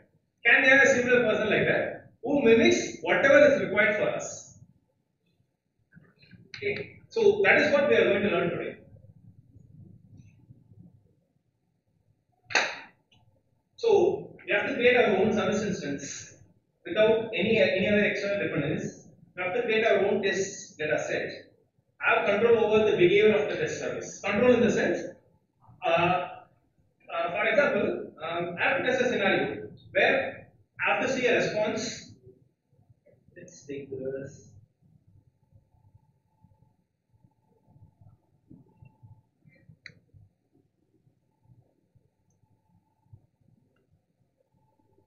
So actually this is a Google service actually. Google in turn uses weather.com service actually. If you look at the logs, if you look at the network, I'm just refreshing this page, you will see Google in turn will get the weather forecast. Okay. Inside this, you will be getting the weather.com API. So that will give a set of response to him and he is displaying those results. These are not owned by this, the information what you are seeing is not owned by Google. It's dependent on the weather API. Okay. So now if we are in the Google space, I can test a scenario, but the weather API will not give you a 500 response or 403 response. Everybody is aware of the response codes, right? The response code and status. So anything which starts with 100, those are the information codes. Anything which starts with 200, those are the success response. Whatever you are given, the server has received it. So anything with respect to 300, it's a redirectional. So for example, I may be pointing to one service. That service has acknowledged that I have taken your request. I will pass it to another service. So till now you have to wait. It's in the intermediate stage. That corresponds to the 300. All the 400 corresponds to client error. Client error in the sense, during making a request itself, whatever the parameter, the header might be wrong. So anything comes in the 400 or the authentication or in terms of the bypassing the proxy. These kind of errors will be thrown in the 400. Anything in the 500, it corresponds to the server error. The person who is providing these services is not unable to provide the answers for you or unable to provide the responses for the request. Okay. So I want to control over this behavior. So if I am on the Google, I want to test if the service is down. I should get I am not able to fetch the weather reports now. Please try again after some time. This will be the general response for any of the 500. Please try again sometime. So if you have a HDFC bank, if you are trying to make a payment on Sunday, you will definitely receive. Please try again sometime. So how do we test these kind of scenarios, which we don't have control, because weather API will not make the service down for the sake of Google's testing. So that's why we need to have control over the behavior of the service. So all the above can be achieved using the concept of test double frameworks actually. It's like mimicking the actual service. This is called test double. There is various names for this, like mocks, they call it as mocks, they call it as stubs, they call it as proxy, they call it as duplicate, they call it as spice. Each of them is different by slight behavioral change and action change. And stubs and mocks are predominantly used. Mocks will be used at unit level testing. Stubs can be used at functional level and integration level testing. So these are the mocking frameworks that are available in open source. JMock, ECmock, Mockito. You don't need to write these things because this will be anyways forwarded to you people, I think. We'll share it in the VodQA page itself. So WireMock, you would have already heard about WireMock and Mockito because that is what the Java was mostly commonly used. JMock was the first mocking framework that came out from Java, and ECmock is available both in Java and C#. Mockito again belongs to Java. WireMock also belongs to Java. And some of the stubbing frameworks. There is a subtle difference between mocking and stubbing. I will explain you later. Just as a one, just know. Stubbing is the most popular one. Overfly, the most recently funded mocking framework. Poisol is for Ruby actually. Actually, it was developed by one of our Tamil folks. So Poisol is the word seems like Poisol. You just say something. That's it. And Mountebank, that is the one we are going to look at today. Actually, some of the very kooky or geeky developers use Nginx as stubbing framework. Nginx can give you static responses. You can have your responses. Nginx is a server basically. You can host your local Nginx server and you can have static content like JSON kind of thing. And if you get that responses, it's slightly easier to configure. But some of the mocking level, so for example, I can say a mocking framework to give particular response for 2 times and after that give different response. So these are the functionalities which will be available in a mocking framework. But Nginx will not do this. You have to write your own code to do these things. So among all, whatever I discussed today is, those are like stubbing framework. But Mountebank is a combination of all the things. He can mock, he can stub, he can do a proxy, he can record. I can point to, say for example, I'm having a mobile app and it's hitting some other different APIs. I'm not sure what are the APIs the mobile is. I want to record it. Have you ever crossed this scenario of recording what are the service going? Anyone use Charles proxy? So Charles proxy is a tool. It will record whatever the request that goes through from the local box. So they widely use this to track. So for example, if we are going for a new application development and there is a legacy application and the company says we have to change this application to your newer version. For that we have to know what are the services. For general overall view, they use the Charles proxy. So what are the services it's how many services it depends upon. It's a paid where for free version it's free up to 30 minutes. So we have Charles proxy now. This multi-bank can also act as a recording of what are the calls, what are the requests it made, what are the responses the corresponding service without any cost.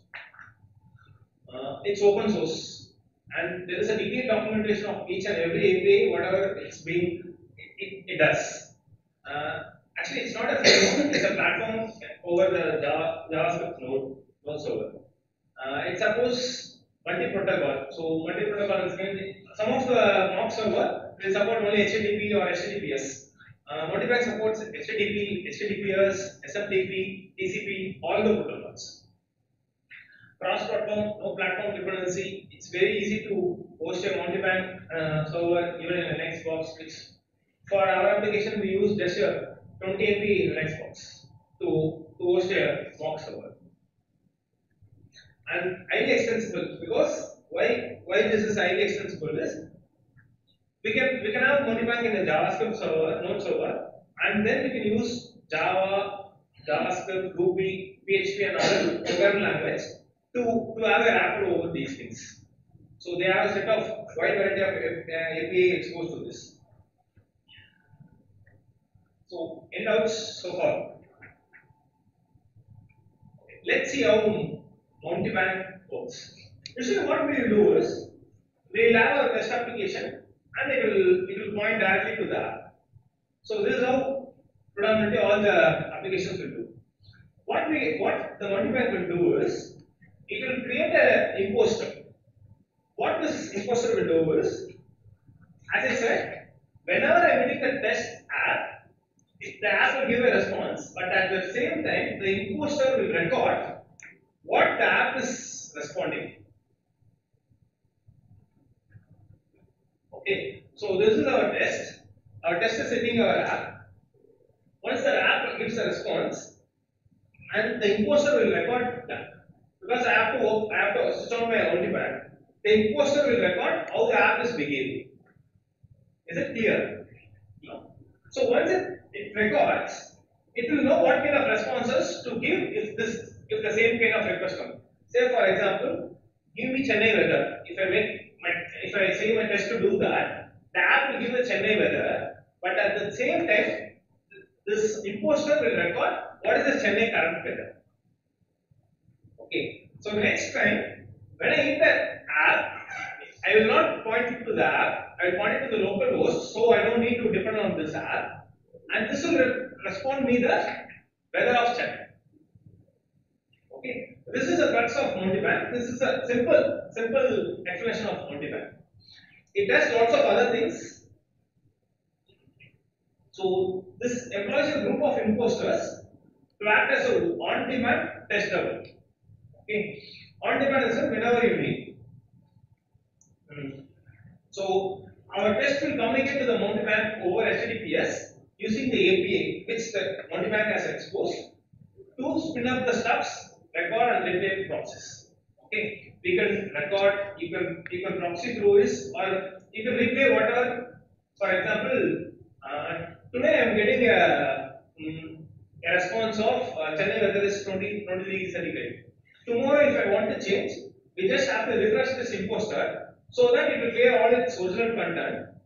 Tomorrow, on the first time of the day when I am meeting, it will actually hit the app and then get the response. Then throughout the day, it will give the same response. That is what record and replay the process. So, for our coding purpose, let's have a simple this is a simple three-tier architecture of a simple applications. We will be having our front end. Our front end will be hitting our API, and the API will be taking the values from the database. Okay. So, in our example which we are going to see now, this database is not under our control. This API is not under our control. Only the front end application is under our control. Okay.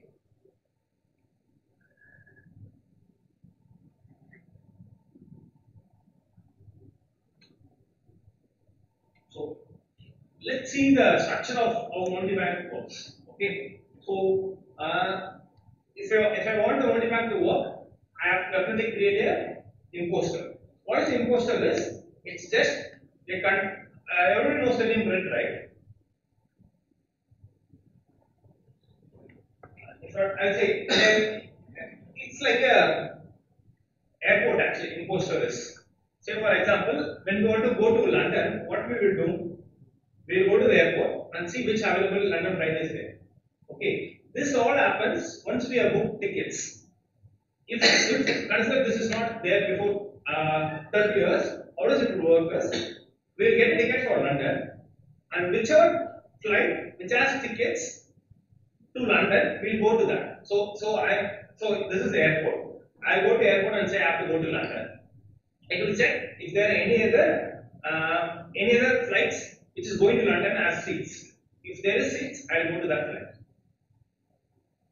Similarly, to some other cities. This is how Selenium build also works. I want a Chrome with 43 version. The Selenium test will say this test has to run in Chrome 43 version. The hub will decide is there any available Selenium 43 Chrome 43 version. If it is available, it will point it to it. If it's not available, it will make the test to wait. Is this the concept of Selenium build, right? It's similar to this. It's the only thing is it has its own condition. So the imposter will have a top. Everybody knows JSON structure. It's a structure of how the responses can be done. It's a common JavaScript structure. Okay. So the entire multi-banks works with the JSON. So we'll be having an imposter. Then we'll be defining the port. Port is somewhere among the ports in your box, local box. It may be whatever machine, Windows, Linux, or Mac. What port you are going to use as a multi-bank server. So you have to define that port. Then what protocol you are going to use it. Our API may be HTTP or HTTPS. So we have to define that protocol and steps. This is where we are going to define our steps. Okay. Inside the steps, we can have a number of predicates, a number of responses. Each predicate will give you responses. There can be a situation where we don't need a predicate. In such a scenarios, if none of the predicates matches, the response will be default response will be mapped. I'll come to that. Predicate is the condition where we provide the condition of how our request should be. If these are the criteria for my request, give this response. If the condition differs, give a different response. Okay. So this is how a simple multi-bank structure is. Yeah. Okay.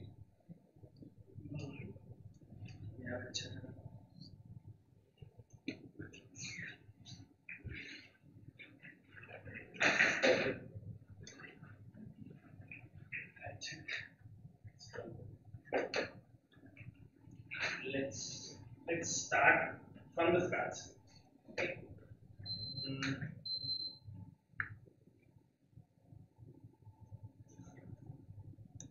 So here I have the front end app. Okay. So this is my front end app. Actually, if you see, for the sake of the audience purpose, I exposed the domain there. Okay. This is a domain, and there is API key. For accessing all the services, we need a key actually in order to say that we are authenticating and we are allowed to use this services. Okay, and all these services are available publicly in the openweather map. So there is a website called openweather map. Once you log on and register, you're also able to do this. Whatever I am doing, I am having a separate auth token for this. I am using that one. Okay. Now I'm seeing the Chennai temperature, but I can give London temperature. I can see. So this is a simple application. What are the different types of scenarios you have to do here? If you are going to test this app, what are the scenarios you will come up with? Guys, come on, from city name. You said something about from city name. Yeah. Wrong city name, invalid city name. Other scenarios. Internet connectivity, yes. Then so is it?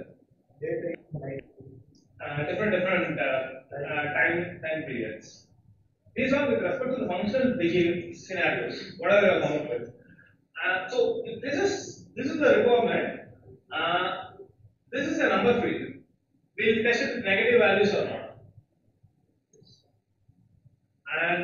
And this is a subjective condition, scattered clouds. If I take a Chennai, it will be clear sky, I'm not sure. It says, if it take a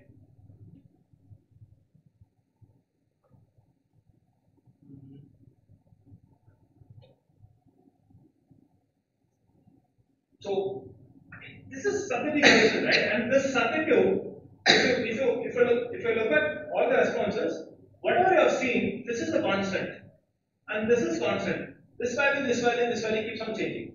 So these are the variable things, right? For numbers, you can have maximum thing, like minus. If it since it's a temperature, it can vary from -100 to +100.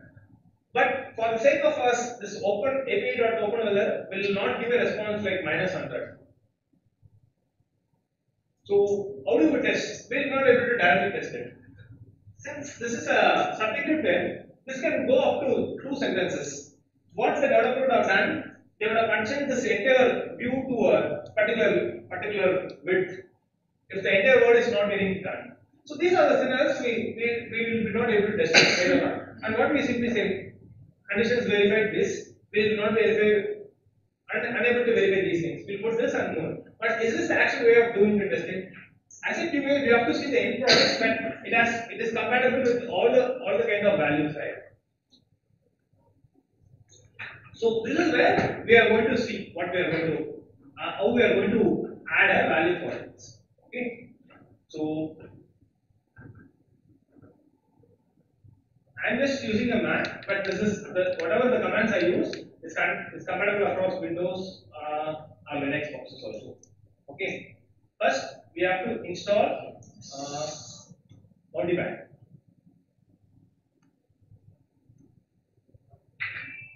So this is the command to install Multiband. -G response. Everyone knows this, right? npm corresponds to node package manager. -G corresponds to global. Since I already installed it, will take very less time for me. But for the first time, it may take much time for you people. Okay. And once we start this, we have to create what is the first step in order for our Multiband to work. We have to create a ETS file. Okay.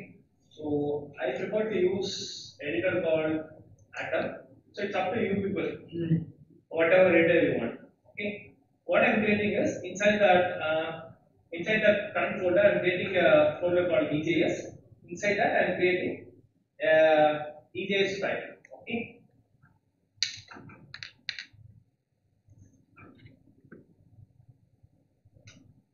Okay.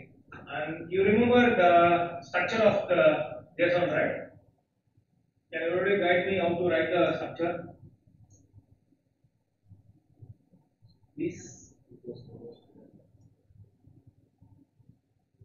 Then it's an array, right? So I'm having this. Inside that, port. Let's use port 4000. Okay. Then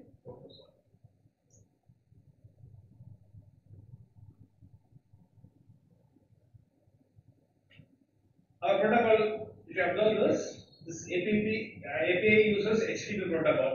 Where I got this is where you get the information. So it's working on the HTTP, not HTTPS. Okay.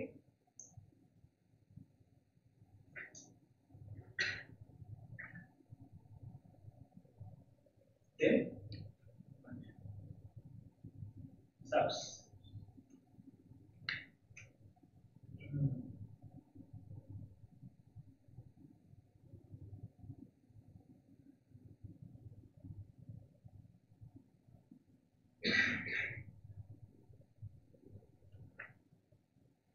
This is not the way, this is the way. Inside this, we'll be having predicates.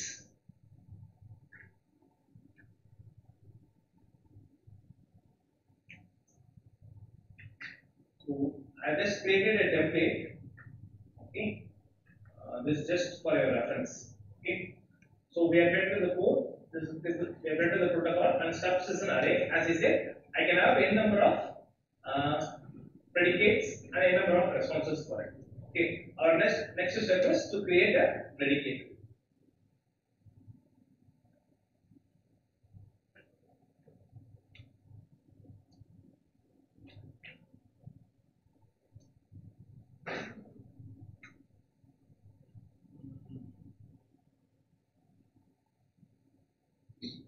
Inside predicate, what are the conditions we have? What are the conditions in the structure of these are? We have to mention the conditions, right? So for all these reference, Multibank has given you a detailed reference actually. So this is a contract, how a Multibank should be there. So this is so whatever, most of the things are optional, and this name is optional. For us to create now we are done with this mandatory, this is mandatory. Now we have come to this stage. After this, we have to create a predicate and response. Usually the general way is they create the response first, then they create the request. So for the sake of understanding, we'll create the predicate first. Okay. In predicate, what we can do is we can use strictly equals. Equals is if this correspondingly matches exactly, then give me this response. Then give me this response. That is where equals is there. Then there is deep equals. Then there is matches. Matches is I can say LON, London, Los Angeles, everything will matches. So those kind of things.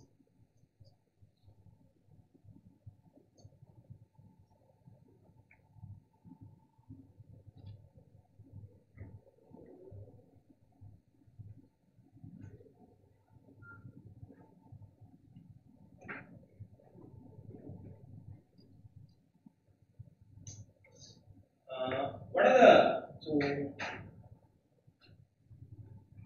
so this is the actual API, whatever the app is using, right? This is the app. This is like this API slash openweathers.org slash data slash 2.5 slash weather is a common.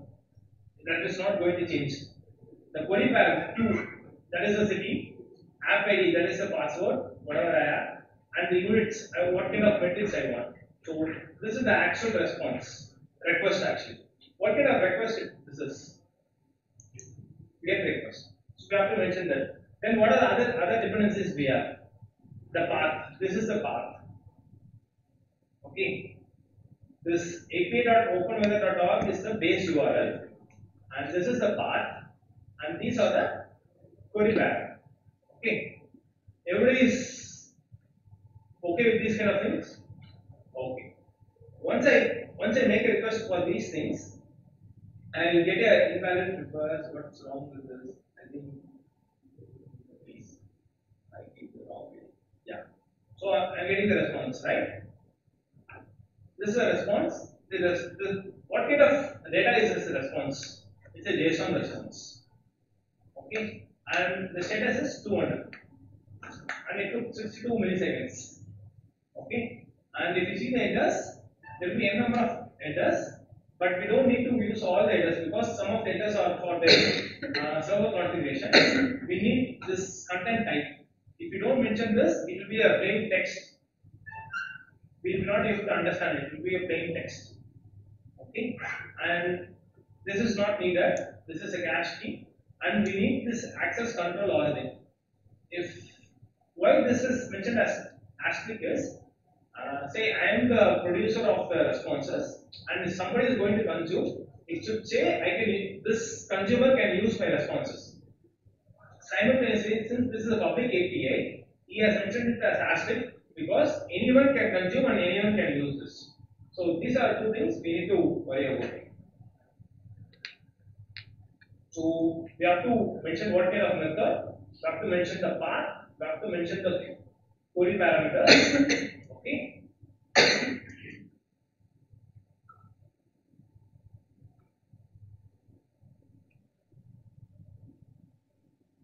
What is the method here? And this is not case sensitive, just for understanding of our purpose, I am giving this case sensitive. And we will copy this.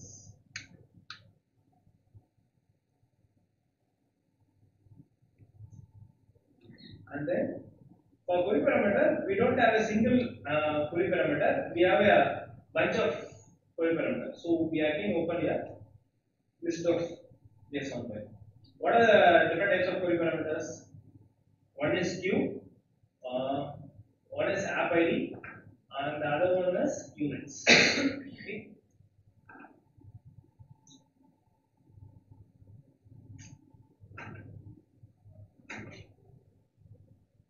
I'll fill the values later. I'll just provide the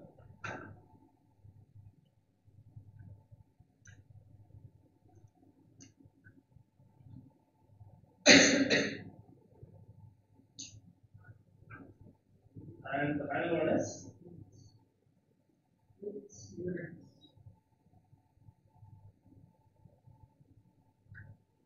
okay. Let this be because the remaining data, the queue, app ID, units are going to vary. Okay, and this is the predicate. Okay, the predicate ends here. After this, we have to give our response. Okay, is everybody is aligned with me? The predicate ends here. So this is the condition. Okay, if I want this condition, I have to give a response, right? I am matching a response.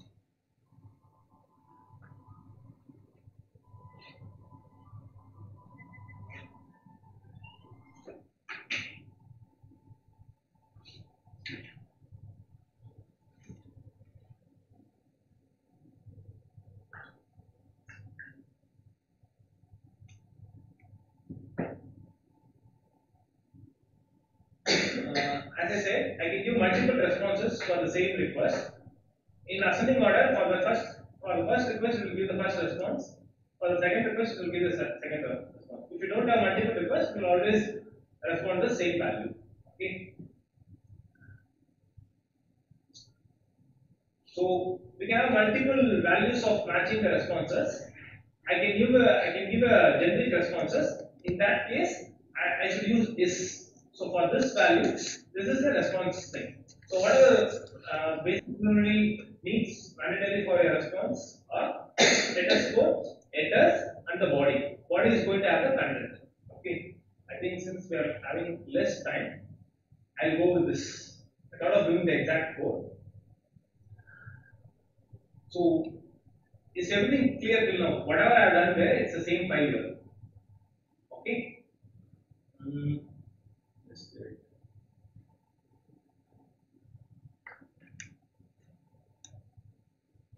Any doubts as far as this in this? Forget about this. I'll explain these three things. Okay. Any other doubts in this so far? Okay. Now we will, and I forgot to mention what I have given in the body actually. Okay. The body is I can simply mention a simple text, but I want a complete JSON response. For that, the modifying itself is a JavaScript API that is called as stringify. What that will do is that will convert my JSON into a string, and that will be embedded inside this body because this body always will accept a string. So I'm going to convert this london.json to this using this stringify. You want to see this london.json? So this is a JSON which I have captured it from there. So to start the multi-bank, you have to do md, then followed by the config file, then followed by the ETS file. In this case, what is our ETS file? Okay, and allow injection. Why this allow injection is needed? Whenever you are using stringify, that embedded code, when you are embedding a JSON into converting as a string, then you need to have this allow injection file. If I run it, if there are any error in the code, it will throw out actually. It says in this error, this line.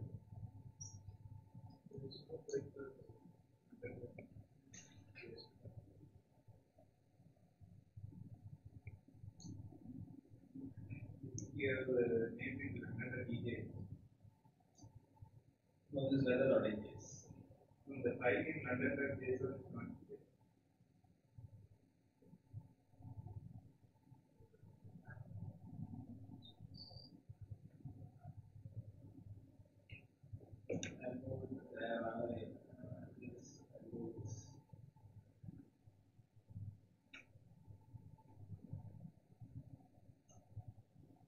Okay, so now that server has been up and running. Okay, I'll show you the london.tjs for you. So this is a response of the London. Okay, so now I'm not hitting the actual endpoint. I'm going to hit the local host 4000 and the exact same similar things. Okay, but this is on my app ID.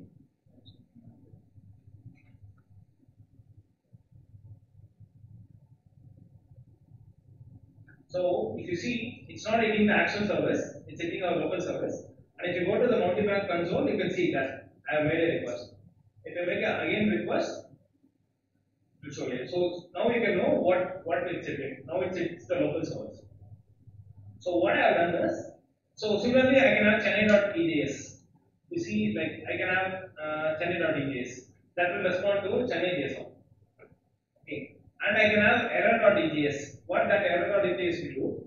If I give a invalid city name, it should give me 404 with a message saying, in this case I'm not using a JSON because it's a just small string. So I'm just embedding the direct string. Okay, we just need to convert that JSON to a string. This is the conversion. We have to say error code 404 and the city is not found. So I have a different scenario where I am giving invalid API ID. Okay.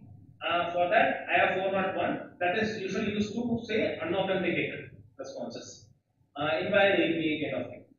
And what I have done is these are all separate EGS, Chennai, London, error. I have converted all these things into a different imposter.ags. Imposter.ags is something like is just collecting a grouping of these things. In this, I have mentioned those three EJs, whatever we have created. Okay. In this, I have also added 500 response code also. Anything which doesn't map any of these requests, it will give a 500 response. Okay. So let's start this imposter.ags. Then we can try all the scenarios from the app.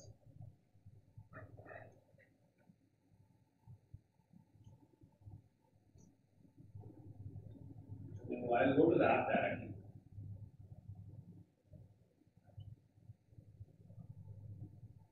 Instead of this, what we have to change?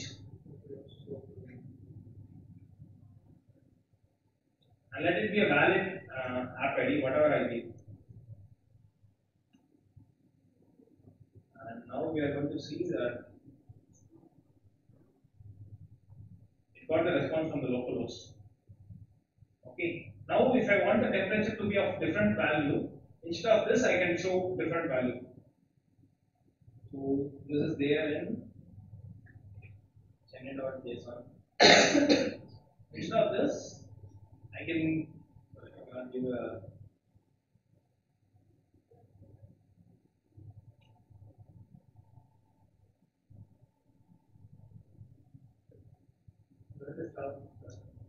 that started now.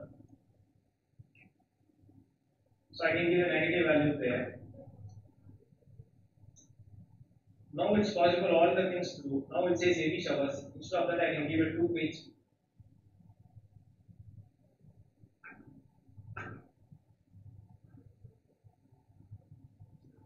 Now you can say how whether the app is handling these kind of things.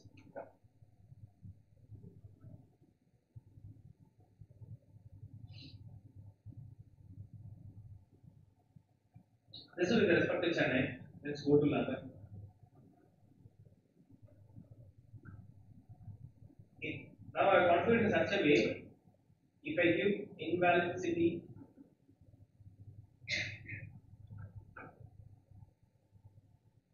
it will give this message. If I give invalid API, even if I give a valid city,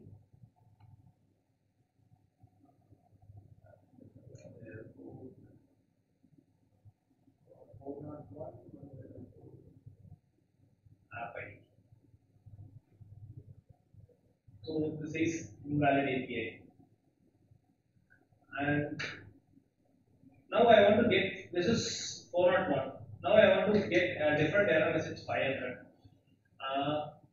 In this case, what I have done is, I give the status code as 400 for the condition, API ID as invalid one. But now for any request other than this, I want to get a 500 response. You just maintain the city name is alone is enough. If the city name matches this, I'll get that response. Whatever may be the API key kind of thing. So now even though if I give the city name, the API still matches the invalid API ID. If you see in the sequence, that is the first one. Among the sequence, the invalid API ID is a sequence. So this also matches because here the query is not, I don't bother about what kind of city is. If this is an invalid API ID, I'll give 401 response. That is what happening now. So in order to change that, you just have to provide some other, any additional, even a single A will say it's 500 response.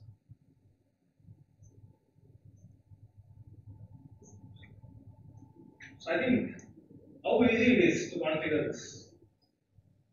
Do we need any kind of deep technical knowledge or hosting a server? No, right? It's well drafted and documented.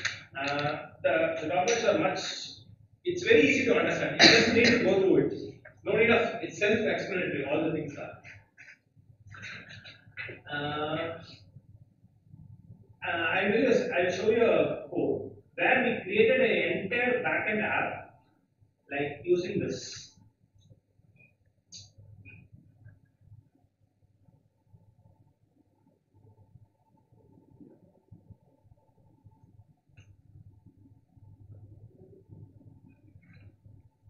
So we for testing of we had a different personas like 10 different types of customers. For each of the customers, we created the stubs. So we will be having like n number of customers. Each will be having their own account information. Each will be having their own customer information. So we created the entire backend in order to develop our front end. Irrespective of how bad the backend is, we never depend on the backend. So we ran our test case for each and every commit. So each of our tests runs for 30 seconds. It has 210 test cases. So using this, it was only possible. And I was referring to that behavior, right? This behavior corresponds to for how long we should wait. So this 3000 milliseconds refers to after 3 seconds give me the response. This repeat corresponds to for the first 3 times give the above response.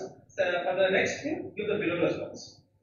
So it's very easy to configure the stub server. 2 more minutes. So this is how our testing strategy was there. We have a service, we have our multiple dependency A, B, C, D. For each of the service, we spin out a separate stub server so that it can mimic whatever it has to do. So this is how each service will have its own unit test and then the functional test. The functional test will directly point to the service of A. The dependent on service B will be a stub server. Whereas similarly for the service B, it will have its own unit test. During the function test, it will use its own service of B. When it's pointing to A, it will use the sub service of A. During the integration, we will have a contract test, and then if that contract pass, we will deploy it, and then we will go to the environment. The important thing is, since we are mocking the responses, we will be not aware if the responses changes. Tomorrow, if the open API weather changes the way of the responding. For example, in this, I am getting the weather value from this object. Now consider this, they are keeping this entire object inside the visibility or wind. Now my app will not work. So in order to check that, whatever the response schema structure is, I'm not worried, schema is something like, this is the structure. First object should be God, second object should be weather, third object should be base. Inside the weather object, I should have ID, main, description, icon. I'm not worried about the value. This is the schema of this JSON. In order to be confident whenever using service, if the original API changes, we have to be aware of that. Otherwise, there is no point in running the test. Everybody is getting this contract thing. Because if they change, there is no point in developing our app because we are considering the older version. When do we get our knowledge? Whenever so if the payment processing is changing tomorrow, we have to be in accordance with the payment processing changing tomorrow. Otherwise, there is no point in developing our app. So in order to have that,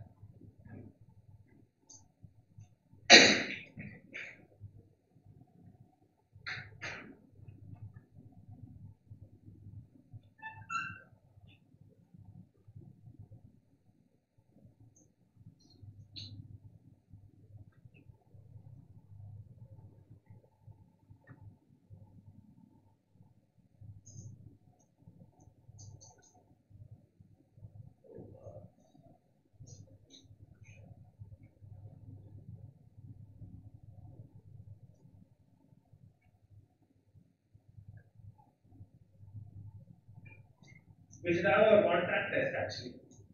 So what is he is a producer and we are the consumer in this case. And tomorrow the producer will be having a number of consumers. We are one consumer. There will be some other person who are consuming the same API. For example, Yahoo's weather is used by 10 weather consumers. So in order to check that, we should always check our schema with the producer. Who we are the consumer because the producer will not say to us that whenever we are changing, you also should change. It's up to the consumers because we are only using their responses, right? So we have to be ensuring like whatever was given to us initially, it's in the same schema. If something changes, then we have to change our responses also. Otherwise, we keep on adding tests, which will be always dependent on the local server, which is created by us for our own testing purpose, which will not be of much use to others. I think that's it. The references for these things can be the Brandon Bayer is the primary contributor and creator of this Monty Bank. There is a Google group called Monty Bank. If you ask a question now, you'll get the responses in another offering because he keeps on is very active in that group. So you don't need to worry about there is no much documentation. I'm not aware of how to do this scenario, and there is plenty of explanation of how to do these kind of things. And there are multiple people who keeps on responding. I use this way, and I can also say in such a way there is a concept called proxy here. Say for example, I have a response for Chennai, I have a response for London. If I don't have responses for Coimbatore in my local server, I can point it to the actual server for the first time. For the next time, it will always be responding from the local server. So there are plenty of ways to use the multi-bank also. I think, and we can also use JavaScript inside the multi-bank. While giving the request, we can get some of the values from the request and process to the responses also.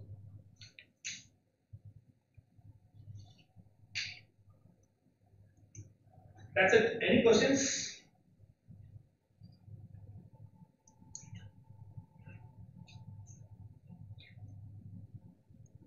Okay. Feel free to contact me. I'll be here for some more time. Thank you. So we have arranged for lunch and revenue just behind inside the cafeteria. When you exit from this cafeteria, there is a room.